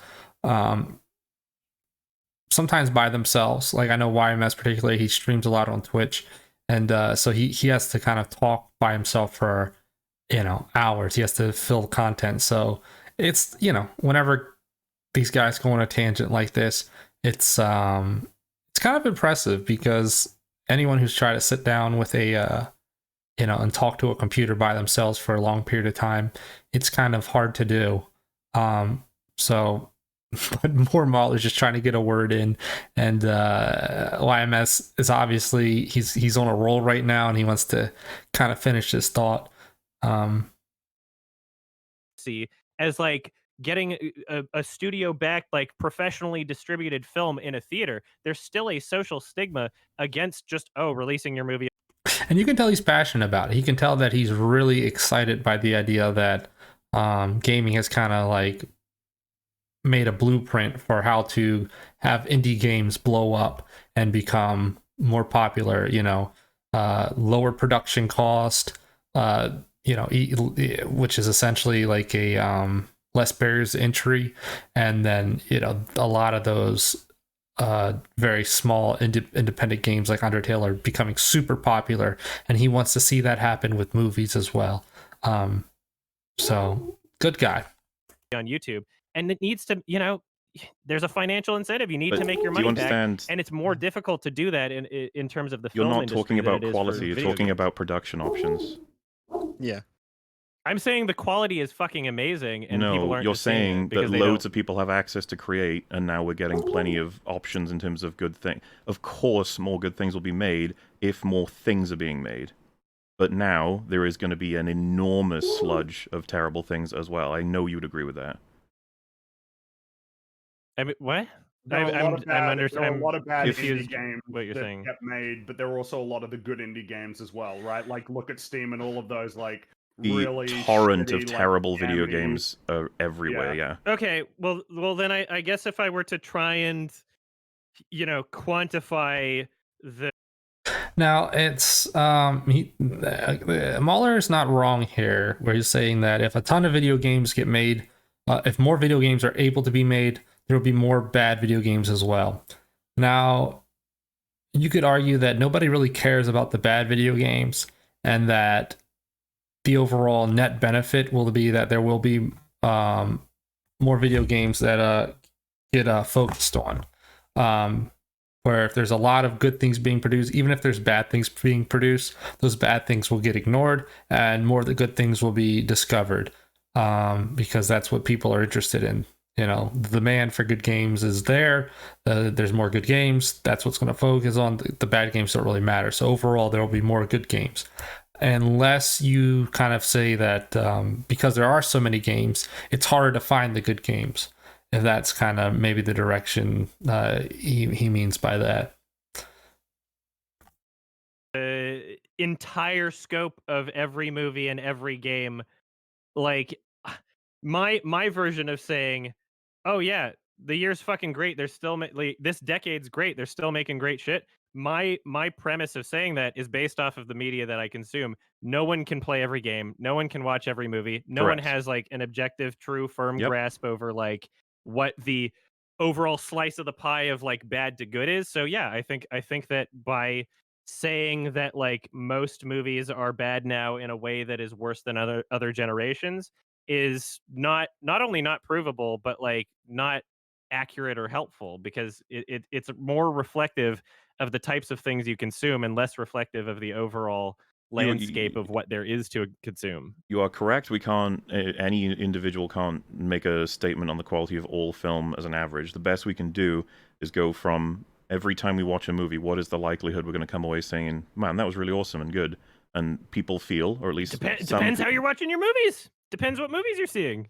All right. Well, Right? what are It most depends if you people know what you're saying? watching. If you go Yeah, to a but- fucking film festival and you just watch random movies where you're like, it sounds kind of interesting, the description, or like, oh, this is based off of a true story, you're gonna have a bad time. I think the point that Mahler was trying to get at there was that if you can't say that a majority of the movies today are bad, you can't say that a majority are good. You can't say it either way. So, but YMS kind of pushes back and says that that kind of depends on what your I would argue his word would be what your media diet is. So it's kind of reflective of you. If you're consuming a lot of bad movies, you'll say majority of the movies are bad. If you're consuming a lot of good movies, you'll say the majority of the movies are good. I think that's kind of the what's going on here. Because half of them are going to be shit, maybe more than half of them are going to be shit. But if you go to a film festival and you're like, okay, I know this director, I like this award that it won at this thing, that's been pretty consistent, and you actually know how to find things, you're going to have a great fucking time. I'm going to see all the best movies in the year in like a month at TIFF. Like, Right. I'm so fucking hyped for that shit. So the vast majority of people, right? Who go to movie theaters and who are fairly This is my normal in problem. terms of Exactly. What I'm would trying they to help say? people. I'm trying to help people get the tools to help them have an experience with movies where they're not coming out of it saying like, every movie sucks nowadays. Why would they say that? Why would they it's say that every movie sucks now? Why do you think that is? because they're watching movies that are in theaters at the big chain theaters without knowing what movies to watch without knowing how Okay, to find smaller we're almost things. in. I think that maybe Rags kind of misinterpreted what he was saying. When he said he wants to help people have the tools so they don't have the reaction that every movie sucks nowadays, I think what he's saying is that he wants to give people the ability to find movies that are good. I don't think necessarily he meant tools in the sense that when you go watch a movie, you can determine whether it's a good movie or a bad movie. Because I think that's kind of how Rags interpreted it. I think he kind of interpreted it as him saying that when you go watch a movie, you know, the tools he was referring to were something that would help you determine if a movie was good or bad, not necessarily help you find good movies. So I think they're talking about two different things here. Now, And- so Right, why we're getting there, yeah. is that a change? I don't like the whole "we're getting here" thing. It's a little patronizing. Oh, we're getting there, like there couldn't be some sort of misunderstanding with what they're saying. And like I said, I just point out that I think that they are misunderstanding what he's saying. Now, whether or not he kind of got off topic with that subject because he's very passionate about it, and that's kind of what he wants to focus on, and that could be causing the confusion. But I don't think that saying things like "we're almost there" is necessary. Like treating him almost like a child. Things like that kind of give the Efap a bad name. The E-frat, where they're just kind of like helping just. But I don't think YMS takes it personally, and I don't think they mean it to be offensive. I think they genuinely feel like that they're not being heard. So, like I said before, like a little bit of passive aggressiveness by the EFAP fellas here. It's not YMS isn't the only one that can get a little frustrated and with what the other person's saying. Why is it that they're saying Because I'm not in... because big studio movies are generally bad. No, we've gotten to a point where they are now generally bad. They used to be relatively normal for entertainment for most audiences, but we're in an unprecedented time of unsatisfaction with Hollywood. But yeah, if we're talking about studio movies, which is what I was saying. Yeah, so right? Like that would be a fair paradigm, and that is representative of a change. But we're saying man, because I thought that we had this understood. I'm talking about movies as a whole, right? I'm talking about like no, we the both types of things you agreed. could be No one is consuming in talking about movies as a year. whole because it's not possible. No, exactly. Neither of us are able to quantify every single movie that exists in a year. Cool. But based on what your media diet is, if you are accurately being able to select the types of films that you think that you'll be interested in a way that aligns with your taste, there's movies out there for everybody, right? There's movies being made all the time that just don't have the same marketing budget, that aren't in as many theaters. There's some that you'll never be able to see until they're on digital. Now, I think that it's important kind of that EFAP kind of recognizes that YMS is kind of talking about something different here. And he's kind of moved on to a different subject here. Whereas, I mean, there's nothing wrong. I mean, it seems like they want to get back to the original subject, which was talking about essentially what I was saying earlier with the whole, like, a majority of movies now, like most percentage of modern movies suck. And I don't know necessarily if YMS ever like 100% agreed with that at any point, but he's saying that they already kind of got past that point. And bringing up the point where he said we agreed that nobody could define movies. I don't know. It's a little convoluted. But it's also 2 hours into the stream for me, so I'll let them finish up this point, and I think I'll wrap it up here because I'm starting to lose my train of thought as well. Because they just it's difficult, especially with Disney controlling so many of the theaters, right? So that's why I'm trying to get people away from Disney movies, from studio movies, and to have not just talk about them and say that they're bad, but not feel obligated to watch them as a part of a cultural conversation. But you wouldn't need to right? do that if the movies they were unfortunate- watching was something like the animated Lion King. You wouldn't be like, guys, get away from that. That's the mainstream studio shit. Exactly. But this is the unfortunate situation that we're in, and this is just the end result of greedy corporations and then hiring people based off nepotism and not people that are actually passionate. I think YMS is saying a lot of things that are right, but I don't necessarily know if that's addressing the debate. Maybe he just kind of is tired of the debate and just kind of just wants to talk about things that he's interested in.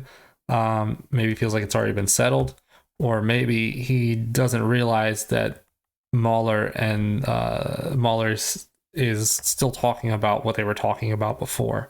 So it's kind of a little uncomfortable right now, but about the IPs that they're like Sure. the same shit that's happening about like Indiana Jones and all that shit happened with Halo, right? Like 343 is making all this shit. They don't understand what made the first games good, but in the gaming sphere, people can go on Steam and see a cool indie game and it's right there and it's easy and they can just get it right away, right?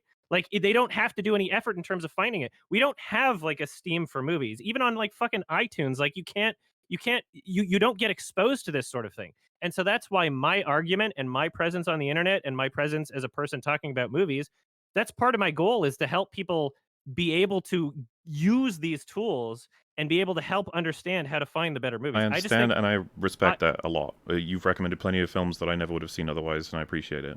What I'm trying to get at, simply, Good. is that same media diet, the one that you'd be critical of, and I think everyone could agree is not fantastic if you only watch let's say you only watch films that come above a $100 million budget. That's awful, right? It's like, oh, that's not good.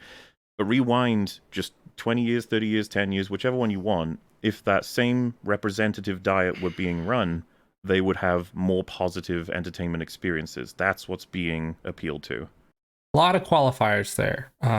Over $100 million in the last 10 years relative to the 10 years previous to that. Going to be hard to get somebody to agree when you add that many qualifiers to something, especially when, like I said, a lot of this is a semantics thing.